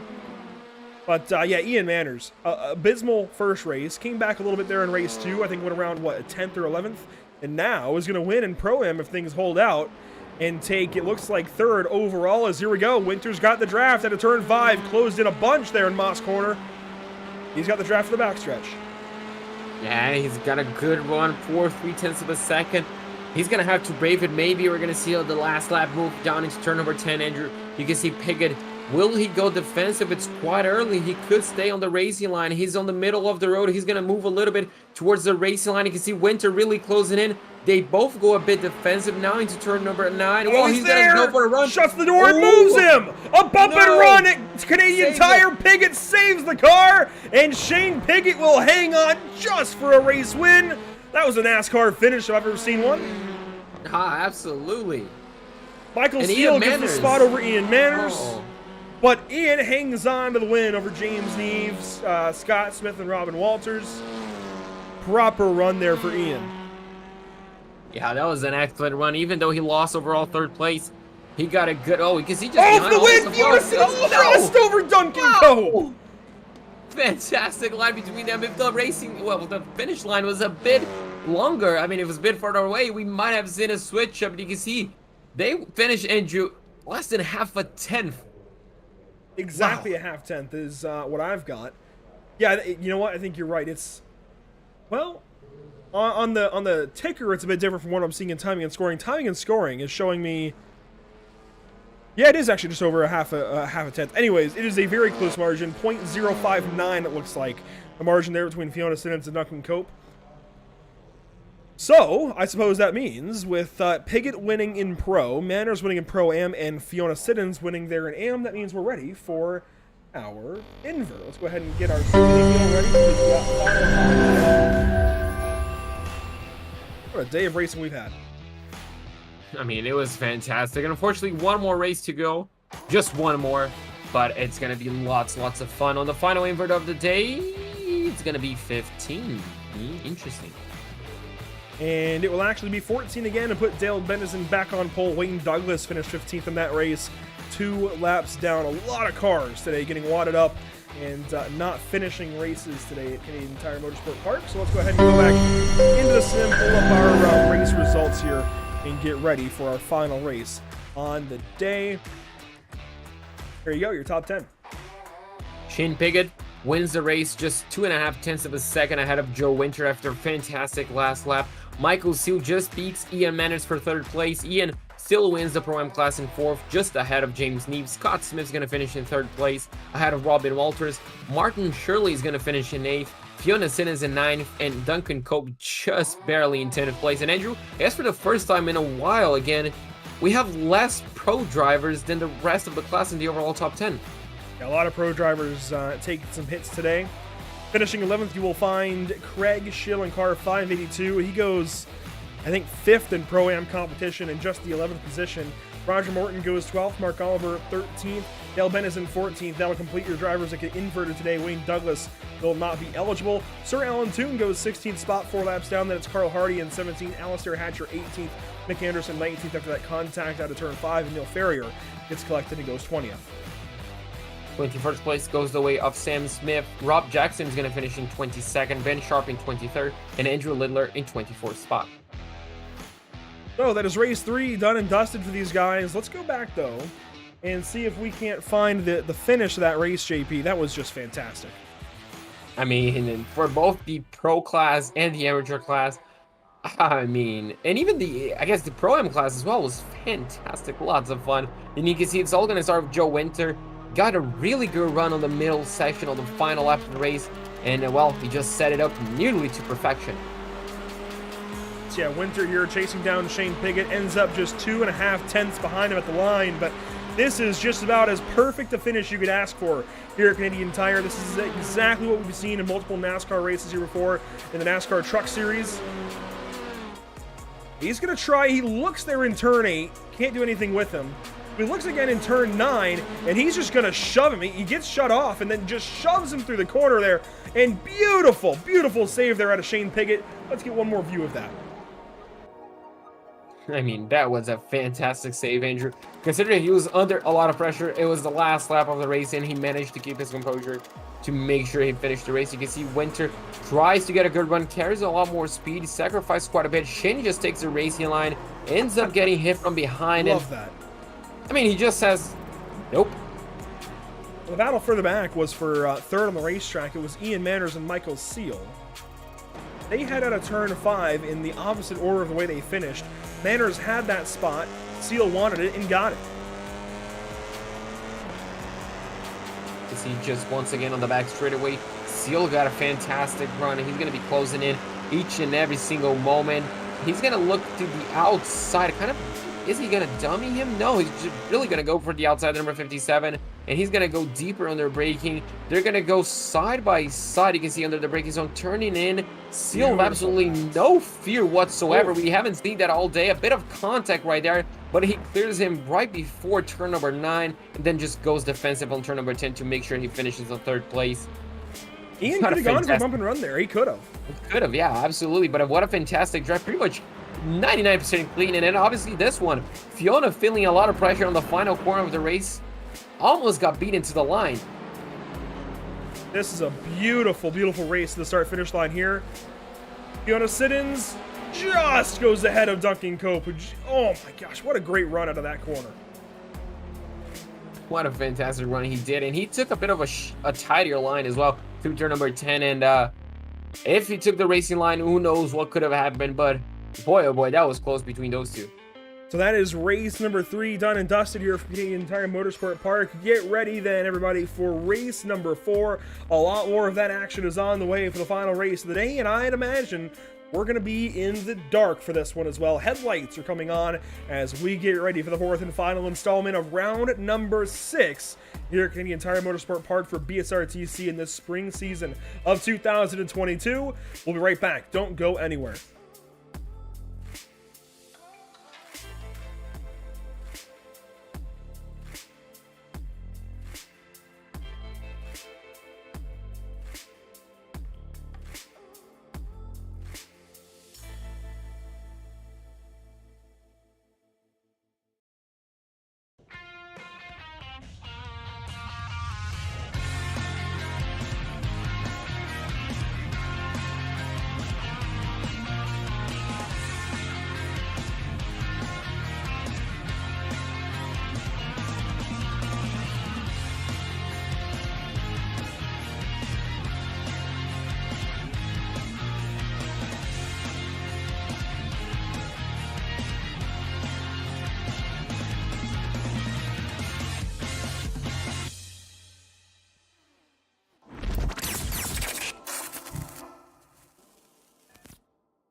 Sound Art introduces an entirely new way to listen to music in your home by combining the best of two products, a revolutionary high-fidelity, low-profile Bluetooth wireless speaker with beautiful artwork.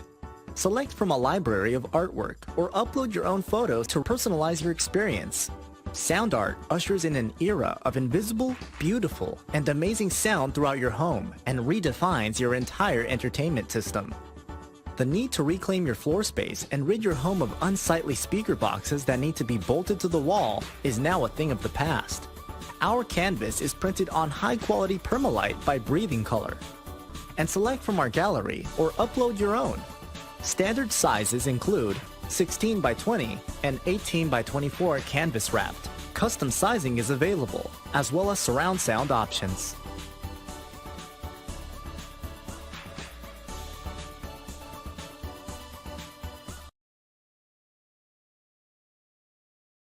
After months of quarantine, we're all interested in how we can become our best self. The team at Permanent Makeup and Cryo is here to help you get the flawless makeup look every day without the extra effort or time.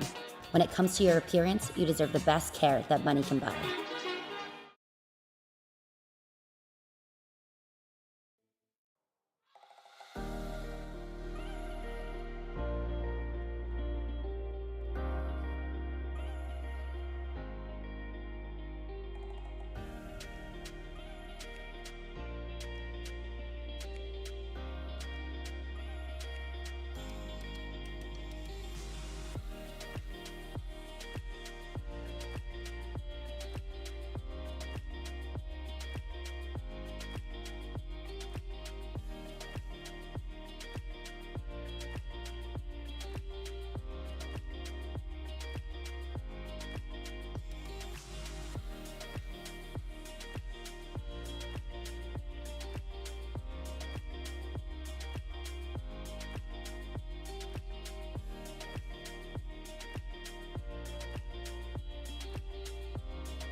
Welcome back to the virtual Canadian Tire Motorsport Park as we get ready for race number 4 on the evening. And JP, it has gotten much darker here in Bowmanville, Ontario, at least the virtual Bowmanville, Ontario, and lights are coming on. We're ready for what is going to be a sunset into night race. Are you ready for it?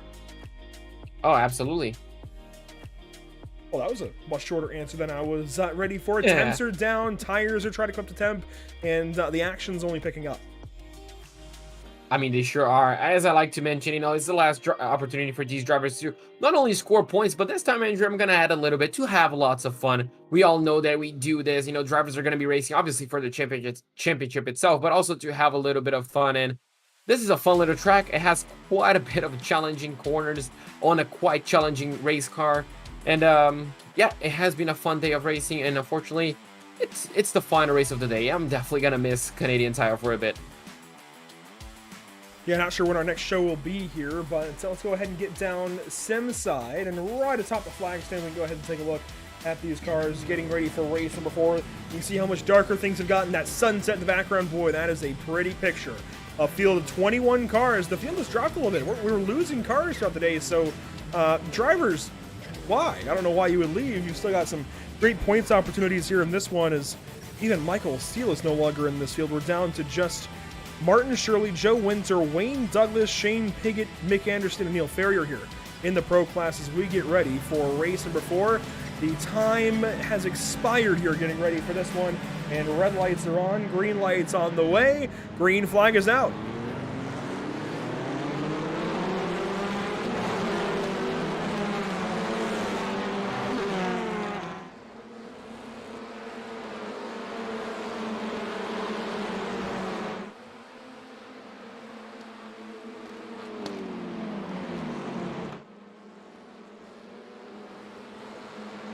Oh, one car off, and that is Neil Farrier again. Oh, what a bad day he's having. A good race number 2. Looks like he's able to rejoin the racetrack, and that was an exemplary car. Oh, Rob Jackson looks like he's going to have an early end to his day of racing. Up ahead, looks like the leader has quite a bit of a gap behind Andrew. That's where the action lies, especially coming down into turn number 5. Do we see any contact? Not a lot. I think we may have seen a bit of bobs. Oh, and one car really goes off. 2 cars off. Joe Winter, victim in turn 5. Neil Farrier gets on through. Terrell and Toon back there. Shane Piggott is slow out of the corner. And I wonder if he's got some damage after winning in race number 3. He is very slow. I wonder maybe if he's waiting for someone. Here's up front, or at least in the middle of the top 10, Benenson and some others, Fiona Siddons, Robin Walters, all battling here through turns 8 and 9, as our 2 leaders are Roger Morton and Craig Schill. And oh, Robin Walters, problems. Turned around in turn 9. Oh, that's an interesting spot to be. Probably a bit of contact, maybe those curbs as well. You can see further ahead we had that's changed for the lead during lap number 1. Now we're going to take a replay to see exactly what happened to some of these drivers. I think, Andrew, we're going to start, yeah, definitely we're going to start in turn number 2. This is, well, that's where you had the first casualty of the day. Of the race. There we go. You know, Farrier there on the outside, and he's driven himself through turn 2 a few times and does it again here. Rob Jackson's going to join him. Farrier, I think, misses the wall for the most part. Whoa! But Jackson definitely is not as lucky. Yeah, Jackson just came up. I think he hit the first tire barrier, didn't he? The one that sticks out a little bit more. Neil was able to get back. Now Joe Winter, he had troubles on Moss corner. You're gonna see right here. He tries to get. Is that Michael Seal up ahead? Yes, it is. And you can see he tries to drive. The field. He drives up a little bit, gets a little bit of contact, and then gets hit from behind from Shane Piggott. So I think Shane was just waiting for Joe. That might have been it. Shane Piggott slow on the exit of the corner there. Got caught off by Joe checking up from Michael Seal, and well, just waited for the number 11 to go by, and I'm pretty sure he just resumed racing. Now Robin Walters has this problem up ahead, and let's check out this battle. Fiona Siddons, I think, going to make contact with him potentially. You can see Martin Shirley ahead there. Dale Bennis into the battle. Wayne Douglas as well. James Neve just had a problem live, and yeah, contact there with Fiona Siddons, who pushes Robin Walters hard into the wall there. Straight into the concrete barrier. I think I saw 2 contact points between them. Quite unfortunate actually, and but yeah, that's an early end to his race. Now coming back to live action, Andrew. Still 11, nearly 12 minutes to go. The battles are definitely picking up. This is James Neve's issue. James Neve's issues. There we go. I called it out during the replay there that Neve has had a problem, and he is now parked. Where does this issue come, though? He's battling here with Scott Smith. It doesn't happen into turn 5. I'm not sure where it's going to happen. Following Scott into the corner, Shirley takes a look there. One car was stopped and towed. Yeah. And no issue yet for James Neve, so we'll find where this was. Maybe on the far end of the circuit, I think it is, because we'll come in here and you'll see 3 wide. Neve on the outside. Shirley goes on by. Neve gets a little bit loose. Oh. Very loose there through 8. Wayne Douglas close in 9. Neve on the curbing. Does it happen in 10 maybe? Yes, right there. Wow. Bit of an opportunistic move from Wayne Douglas. Yeah. He's going to rear end the tire barrier, and you can see the car is already broken right there. And yeah, unfortunate for James Neve to finish his day of racing like that. And yeah, I don't think that was the time. String of replays. We've got one more for a pretty important driver in this field right now. Fiona Siddons, unfortunately, looks to be done. And this is battling with, I want to say that's Neil Farrier. Yes, it is. It happens in turn 9, so it'll happen here in just one more second. As Farrier takes a look to the inside and just, yeah, I mean, fortunately, that's kind of just racing at that point. One driver lunges, one driver's not expecting it. Yeah. He had a bit of nose on the inside. It's kind of hard, to It was a late move. It was a late move, but he was kind of there. It's just weird. I guess it's just one of those. It's a bit of fault to both. Neil for going for the move, but Fiona not really giving plenty of space, and a bit of neck code I think I saw there as well, but really unfortunate. Coming back to life, there we go, Martin Shirley, the number 5 driver, making his way, trying to make his way actually past Craig Schill. This is for 2nd place on the back straightaway. Craig has the inside line, but looks like Shirley might actually clear him before the braking zone, and yes, he does. The number 5 moves himself up into 2nd place. Further behind, looks like we just saw Smith either defending or passing Michael Seal right there. But yeah, defending, there we go. He was still in 4th place. Michael Seal tried to look maybe to line up a move on turn 10. Wasn't able to, currently sitting in 5th place, but 2nd place on his class. Smith hangs on to that spot, now chasing down Craig Schill. Roger Morton, JP, is leading this race. That's nice to say, isn't it? With a little under 9 minutes to go now, Roger Morton continues to lead, and oh boy, that was close there through turn 2, slinging the car sideways and letting it just catch on the grip, as Shirley has got trouble here from Craig Schill. This is not over. Definitely not over. You can see Craig really wants that 2nd place, really wants the opportunity to fight with Morton for the overall race victory, and you can see he's looking to the left, to the right, and then back down. Now he's going to stick on a single line as we head into Mosport. You can see Shirley got quite a bit of distance on Craig Schill on this corner, so a bit more confidence from the number 5, and you can see now Craig really under pressure from Scott Smith just behind Andrew. We could see quite a few shakeups for position. A lot of Pro-Ams in this top 10. 3 of them in the top 4. Wayne Douglas is 6th, he's a pro. Pro Hardy, Ian Manders, 7th and 8th. Farrier 9th, and Dale Benison leading currently an amateur. Dale as well doing a fantastic job to hold himself in P10. The overall 10th place, really good for him. Currently the leader, Andrew, as we're focusing on him, actually lost quite a bit of time on this final sector. You can see that gap was once 0.8 of a second as we exited the Moss corner. Now it's down to 4.5. So Roger now maybe feeling the pressure, Andrew. He needs to focus maybe on just giving this position to Shirley to, well, keep himself in the race. And if he yields this position, he's still going to be leading his class. Yeah, but for how long? Craig Schill is right there. Scott Smith with him. I don't know that letting Shirley by is the best course of action. Try to hold him up like earlier, like we saw earlier, try and back Shirley up to Schill and Smith and see if you can try and kind of get a battle out of that. I don't think Morton wants to let these guys go by.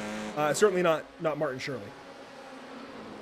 Absolutely not. I mean, Martin is definitely not going to be holding back. I don't think he's going to go for crazy moves, especially how, you know, in a good position he currently is.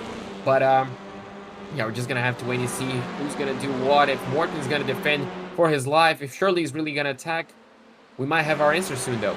Here we go. Michael Seal goes left there of Scott Smith. This is going to hold things up for 4th, so now Craig Schill will be able to maybe focus up. As here we go, Martin Shirley looks to the left side of Roger Morton. Can he try around the outside of turn 8? He tries, but no attempt, really. As he's going to square up now for turn 9. As he dived down to the inside, he thought about it. He looked.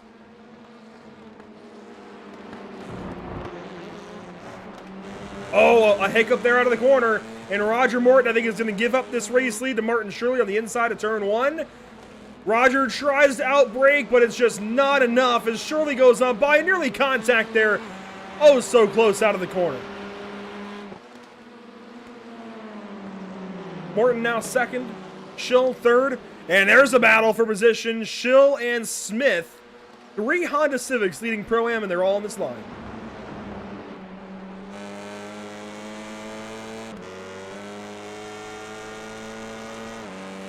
Roger Morton in the 2nd spot. Craig Schill now into 3rd, Smith 4th, Michael Seal just behind, Wayne Douglas in this line as well. Further back, Joe Winters working on Neil Farrier, or at least trying to keep tabs as these two have come back through the field. Farrier up to 9th, Winter up to 8th. Nick Anderson, oh, and there goes Farrier off the racetrack in turn 5, loses both of those spots, and then some. There goes Ian Manners, here comes Dale Benison, who is leading an amateur still, over Shane Piggott and Alistair Hatcher. Alistair, the closest competition for Benison to have to consider. Back up front, though. The line of cars in Pro-Am headed up to turn 8.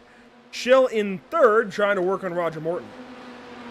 Schill's definitely going to be trying to get that 1st place on his class, Andrew. This has been his best opportunity all night to lead his class and obviously to win. Roger now only has 5 more minutes to hold off for that position. That means Schill only has 5 minutes to try to attack him.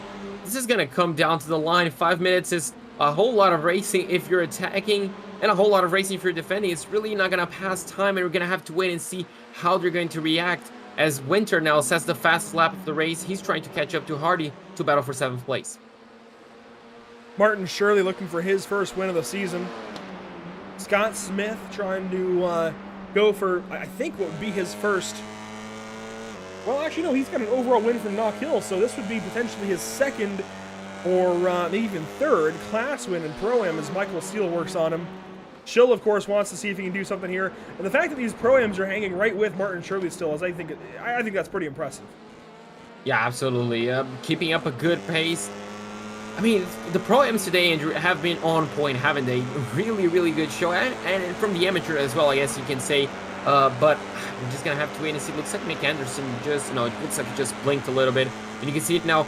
This gap, Andrew, that Morton has to Shirley, it's allowing him to defend better from Schill. Getting that slipstream, not allowing Schill to have that massive speed difference. It's really helping him hold that 2nd place. Craig Schill looks to the inside of 9, no dice. Work now at a turn number 10 and complete one more lap. This will be lap 8 they complete, so they'll begin lap number 9. 3 laps to go then for the entire field. Scott Smith with a dive here on Craig Schill. Not able to get position, not able to get alongside of that 582 car. As Joe Winter goes purple again in position number 8. And Farrier, of course, we saw him drop down to 10th, to 11th, and he's gotten by Shane Piggott for the 10th spot. Dale Benison still dealing with Alistair Hatcher. This is for your amateur race win, JP.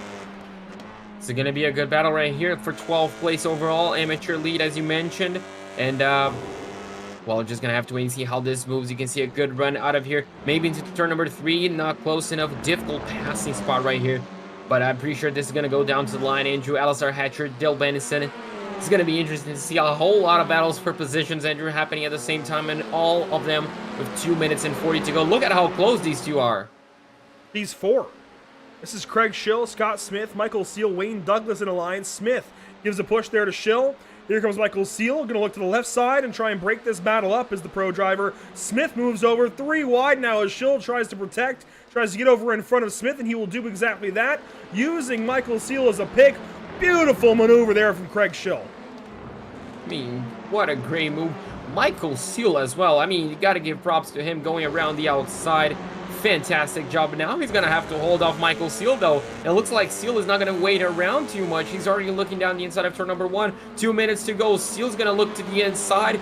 Craig is going to go deep on the brake, and that's probably going to hurt his exit, and it does. You can see Michael Seal looking to the outside of 2. Are they going to go side by side? Not quite. Schill still has it. Wayne Douglas punts Scott Smith off. No. Not a passing opportunity is turn 2. I think we've learned that. Scott Smith jumps back on just behind Joe Winter and Carl Hardy. I thought we had learned turn 2 was not a passing opportunity, but apparently not. Yeah, looks like not. Some drivers are still trying to go for moves over there, and actually it doesn't seem to be working now. Now Craig Schill, now he's, well, quite clear for 2nd place on his class injury, losing quite a bit of time to Morton up ahead as we have a few extra cars, looks like, making a position. Looks like Alistair Hatcher actually just took the lead of the amateur class, and, well, Mick Anderson as well got past Dale Benson, so now Dale needs to pass the number 66 to rejoin that fight, and look at this one for 3rd place. Wayne Douglas on the left rear there of Seal. Seal goes to the right side of Craig Schill. Holds up Wayne Douglas, who just hits Craig. Craig hangs on to the spot. I don't think Craig is going to be at all likely to give that up to him now as he runs wide into the grass. Almost gets Michael Seal, who tries to go wide and avoid. Wayne Douglas on the left side, and Wayne gets right in between them, and we've got the white flag. We're only going 10 laps, it looks like. No, we are in lap 11. I'm losing count, but regardless, white flag presented by Whiplash Simcams. Last lap of the race, last lap of the day for these guys. Who's going to finish on top? Still wide open. I mean, Morton can still catch up to Shirley, Andrew. I think 1.1, we saw that gap being closed down on the previous race. It's going to be difficult as we have even more drivers with trouble, looks like. Scott Smith loses more spots. Carl Hardy working on Joe Winter has actually gone on by him. Joe Winter is in contention to pass Craig Schill, who's still battling here with Wayne Douglas as they come over turn number 4, side by side. Does not want to give this one up, does Craig Schill. Douglas back up the inside. Winter tries to fill that hole. I think Craig Schill's definitely a little bit upset about how that went in turn 8 last lap. He's definitely not happy. He's definitely trying to hold on for dear life right now. Unfortunately, he's going to drop to 5th place. I mean, he's going to have to defend from Winter right behind, and you can see Shirley, Andrew, after passing Morton for the lead, has not looked back since. You can see that gap came down a few tenths of a second, but it's not going to be enough. The number 5 looks like is set to win the final race of the day, and an Exemplar car won the first one, and it looks like an Exemplar car is going to win the last one as well. Big win here for Martin Shirley. He will claim race number 4 at Canadian Tire Motorsport Park. Good win there for car 5. Roger Morton goes 2nd overall, 1st in Pro-Am. And somewhere back here, it will be Alistair Hatcher for our amateur race win over Mick Anderson. Mick going to try and get that spot, but he won't quite buy the line, so that will stand for Alistair Hatcher. There's Del Benison across the line, and Sir Alan Toon will be the final car that we see through to the end of this race as he works through turn 9 there. Turn 10 now. And Mr. Sir Alan Toon will come across and take the 15th position in race number 4. Again, that is Martin Shirley's first ever overall win in BSRTC, first of the season. Joins Joe Winter, James Neve, and Shane Piggott as winners today. How about that list of winners? Winter, Neve, Piggott, Shirley. Not a single one of them won last week at Road America, where Holman, Seal, Knox, and Smith got wins. And only Piggott has had a win in the last 3 weeks, actually, of the drivers that won today. So Piggott starting to turn things around for his season, grabs his 2nd win of the season. The win totals are starting to get rather interesting. Here's your top 10 from today. So Martin Shirley wins the last race of the day. There you go. Roger Morton is going to win the Pro-Am class in 2nd place. Michael Sue is going to finish in 3rd ahead of Wayne Douglas. Craig Schill is going to finish 5th place ahead of Joe Winter, Cole Hardy, and Neil Ferrier. Shane Piggott is going to finish in 9th ahead of Ian Manners. Finishing 11th, you will find car number 502. That is Scott Smith, 13 seconds back of our race leaders. Alistair Hatcher goes 12th with the amateur win. Then it's Mick Anderson, 13th. Dale Benison, 14th. And Sir Alan Toon wraps up your cars running at the end. Fiona Siddons goes 16th spot. Then it's James Neve, Robin Walters, Rob Jackson, and Andrew Littler to finish up your top 20. And only Sam Smith finishes behind them out of 21 cars in our final race of the day. JP, what do you make of it here today at Canadian Tire Motorsport Park? We saw a lot of action.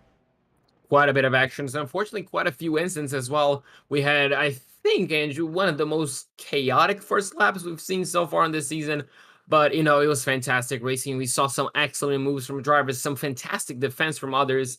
Overall, a fantastic day of racing. That it was. I cannot disagree with that judgment of today's racing at all, as we've already got some drivers waiting alongside. Let's go ahead and begin with race 1's winner. That's Joe Winter. And driver of car 11 is here and ready for you, JP. So, Joe, you started off the day pretty strong with a pole position and a victory. Then you finished off in 2nd, a place on race number 2. I mean, it was overall a good day for you, wasn't it? Yeah, cracking night, chaps. Yeah, really had some good pace here. Sort of I had a couple of practice sessions earlier in the week, and I sort of thought I was in with a fighting chance, which... yeah, proved to be. Yeah, got the pole and managed to sort of lead that one every lap, and then fighting through the field in the second 2 races. Unfortunately, got spun round in the last race, but still quite pleased to recover to P6 in the end. So yeah, all in all, a pretty good evening. And what was the secret to it? I mean, you were fast all day long, straight out of qualifying. I mean, what clicked on it today? I don't know, mate. I think I like the track. It's fun. I just, you know, when you just find your groove with the track and you get the right momentum. I was just finding I was carrying good speed through every corner. I've been chatting with a couple of other people, and they've been saying how quick I was in the final sector. But yeah, I just managed to find my groove and find good pace. It was a surprise to me as much as anything how much quicker I seemed to be than everyone. So yeah, I'm really happy with tonight's performance. And looking towards next week, do you think you can repeat the performance, or you think it's going to be a bit more, or you're going to struggle a bit more? I don't know, mate. We'll have to see. We'll have to get practicing and see how we're getting on. But I'm hopeful. I'm starting to, as I say, find a bit of a rhythm with the Veloster. And yeah, if I like the track, I'm hopefully I'm going to be competitive. So we'll have to wait and see. But fingers crossed for another night like tonight. Well, absolutely. With that being said, Joe, I'm going to congratulate you on this fantastic day of racing. And, well, I'm going to see you next week. Have a great rest, good practice, and hopefully you can repeat what you just did tonight. Thanks, gents, and yeah, catch you next week. Absolutely. And Andrew, that was Joe Winter. I think the strongest driver we've had on the field today.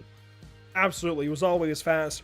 Well, put it on pole. And I think almost had a Jason Cooper kind of day, at least to start things off. And they got collected in a few things, especially in race number 3. But next up on our list, let's go ahead and bring in Roger Morton, who nearly goes and grabs an overall race win today. Roger, really good effort here in this 4th race. And the whole day was kind of hectic. We saw a lot of incidents. How did you make it through? I was quite lucky in a couple of races. Unfortunately, my second race, I put it in the wall, and then trying to carry on, and it ended up taking Craig and Andrew out, which I'm sorry for. And then race 3, I ended up having an issue, but yeah, race 4, I got a good start, and I just sort of unfortunately let Martin through, but I just managed to keep with him, keeping his toe, and I was hoping to have another go at him again, but it was just too quick to do that. But yeah, I'm happy, very, very happy after that. And it seemed like everybody was having trouble through turn 2. I even saw your car set kind of weird a few times coming down Clayton Curve. How difficult was it to hang on through turn 2? It seemed like most everybody was running wide at least once or twice. Yeah, you've got to get that entry bang on, otherwise it does drift you out wide. Yeah, it's a very difficult car. I found it easier in the Mazda. I would have thought it would have been the other way around, but yeah, the Mazda used to just stuck to that corner quite easy. But yeah, in TCRs it just sort of drifted you out wide towards grass and that. So yeah, a bit. Quite cautious going into it, and but at the same time you need to keep the speed. So yeah, that's great too. It's round 6 behind us here at Canadian Tire. What do you make of Watkins Glen next week and your chances there for round 7? Oh, Watkins, yeah, I like Watkins. It's a different layout to what I'm used to. I think it's a cup layout we're doing. So yeah, I'm looking forward to it. Yeah, should be all right. There you go. Roger Morton with a pretty good effort here. Nearly had a chance there at the overall race win. And race number 4, Roger, congratulations on a job seriously well done in this one. We'll talk to you next week at Watkins Glen. Yeah, cheers, mate. I think it's my first podium as well, so I'm happy at that. But, yeah, definitely. There you go. Car 592 looking strong, at least at the end of the day, and certainly showing that he is not out of this. He is not down for the count, wants to go and keep racing for good results, and gets one here in the result clothing, number 592. Next up, JP, let's switch the order. Usually you get Fiona Siddons and I get Craig Schill. Let's change it around. Here is Craig Schill finishing 5th in that race. So Craig finished 5th, 2nd place in the Pro-Am class. I mean, the day started off pretty, I guess, abysmal for you, but it finished on a good note, wasn't it? Yeah, it should have been higher, but unfortunately I've made a few mistakes in the last race and allowed Mr. Seal to come up and get me. Yeah, it's been a mixed bag, should we say. And I mean, how difficult is it on the TCRs? Obviously, you know, this track, especially, you know, with the sweeping corners, it invites a bit of that understeer. How difficult is it to keep the car on tarmac all the time? The Honda it can be a handful. I run a few test laps in the Elantra just to see what the differences were, and it was there was less understeer in it. But you can, if you get the setup right, you can tailor some of the understeer in the Honda out. So it's manageable. All right, there you go. And I mean, coming from this track where you have a lot of undulation changes, going to Watkins Glen, how does the practice differ? Practice doesn't change. It's still just lap after lap after lap. The only difference is I actually like Watkins Glen. I do really like that circuit. and I used to drive it a lot in the Audi before the other TCRs come into it. So I'm getting closer to this overall victory, which I'm after. Absolutely. I mean, it happened on the previous season, so we're keeping our fingers crossed for it to happen this season. But yeah, I don't think I have anything else to ask you, to be honest. Your answers are quite complete. Normally, I'm not out of questions, but today might be that day. What are your views on the rest of the championship? There you go. It's gonna be a very close one. The AM category is getting quite feisty, I must admit, and I think all the categories are, to be fair. It's good racing. I'm enjoying it. Most of the time it's clean racing, which makes it even more fun. Oh, absolutely. I'm pretty sure we enjoy it too very much. But yeah, Craig, with that being said, I'm gonna let you focus towards next week at Watkins Glen. There you go. And hopefully we can talk to you then. Hopefully a better week, better luck for you on that round. Thank you very much. Andrew, that was Craig Schill. Once again, a pleasure to always talk to him. Always a pleasure to talk to him. Damn, I'm getting the words mixed up today. But yeah, very happy to talk to him. Good end of the day for him. Hopefully next week he can get back on track because we know how fast he is. Yeah, I think Craig will get back to it, and it sounds like he likes Watkins Glen a little bit, so should see a bit of momentum shift his way next week, and certainly looking forward to it. Let's try and get back to where we actually have Fiona Siddons on track. Not the greatest final race for her today, but let's see. We should, if I can find Fiona again, we should have a chance to find car 927. Hopefully not in the pit lane, maybe not. To go a little further back, but we do have Fiona Siddons standing alongside and ready to go ahead and talk to us here at the back end of the day. And Fiona, you talked to JP earlier in the day, pretty hopeful after race 1, but things changed. How did things go for you in those final couple of races? Race 2 and 3 were absolutely brilliant. Going into race 4, I was 6th overall for the 3 races. Got a meatball in the last race, but can't be too disappointed. I've extended my championship lead again, so. And how important is it to just get good finishes here throughout these days? Not worry too much. You know, you and JP seem to always talk about the fact that before the race, you want to try and zero in on just having a good race, but then when the green lights come on, it's racer mind. But at the end of the day, how important is it to just put your head down, get good finishes, and not worry too much about the other guys, not worry about what they're doing, just race your race? It's very important. It's not as easy to do as it is to say, but it's important to get 4 races in and finish all 4. Now, how do you look forward to Watkins Glen next week? It's going to be a different battle, I think. Some of the same fast sweepers that we saw today, but less elevation change through those sweepers. How do you prepare for that? That's another circuit. Absolutely love it, Watkins Glen. It's a nice track to drive. Not driven the TCR on it, but I've done a lot in the MX-5 with it. I don't think I've met a single person that doesn't like Watkins Glen. It'll be fun next week. How do you think the Mazda races and touring car races there will be relatively similar draft battles, or do you think they'll be a bit more different? It could be a draft battle because there's some pretty long straights at Watkins Glen, so if you can stay in the draft, I think you'll just get pulled along. All right, well, Fiona Siddons, not the greatest 4th race of the day, but certainly 3 pretty good ones before that. Best of luck to you next week in both series at Watkins Glen International. We'll see you then. Yep, thank you. See you later.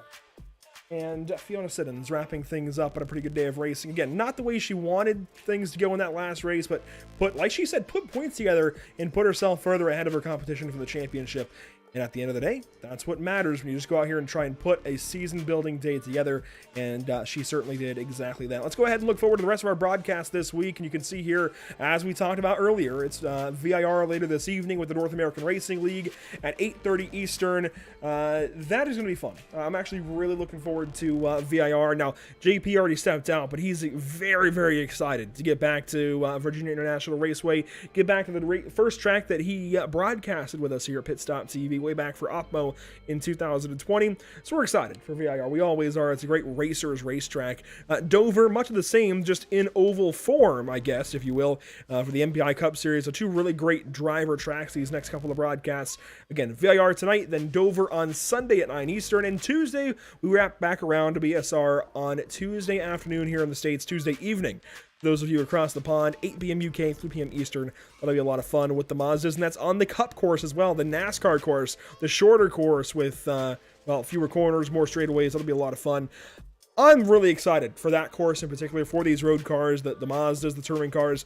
Shortening up the lap, going to get a few extra laps in there, and certainly a simpler lap means we'll have a lot more close racing, I think. At least we should, as we go into next week. And next Tuesday evening, no racing. Of course, the North American Racing League Porsche Cup Series has come to a close, but then Wednesday evening is the Outlaws Sim Series from the Rockingham Speedway on Wednesday night. That is 7:30 Eastern when they get their action started. And next Thursday, of course, BSRTC from Watkins Glen, then North American Racing League action from Interlagos to wrap up their championship next Thursday, May the 5th. If you want to follow along with us here at Pit Stop TV, we certainly recommend that you do so. And we've got social media action, of course, social media coverage for VIR later this evening that you'll want to go ahead and check in for. Emerson Arden will be on board for those. Well, for all of that. Facebook, Twitter, Instagram, that's where we have our social media updates go out on. Facebook.com/PitStopTV, Twitter.com /PitStopTV _. Instagram's username is the same as Twitch. That is pit_stop_TV. And of course on YouTube, it is youtube.com /C/PitStopTV1, or just search for Pitstop TV and look for our logo. It'll be a lot of fun later this evening. We certainly hope you'll join us for the North American Racing League at VIR. But until then, thanks so much for everybody tuning in. Thanks so much to our crew today. Of course, JP Costa joining me on the mic, and everybody else that does things here at Pitstop TV, chipping in on the efforts. Thanks to all of you for watching. Thanks to BSR for having us, and we will see you later. Hopefully you join us for VIR later this evening. It'll be a lot of fun from the virtual Alton, Virginia. We'll see you there, but for now, have a great night.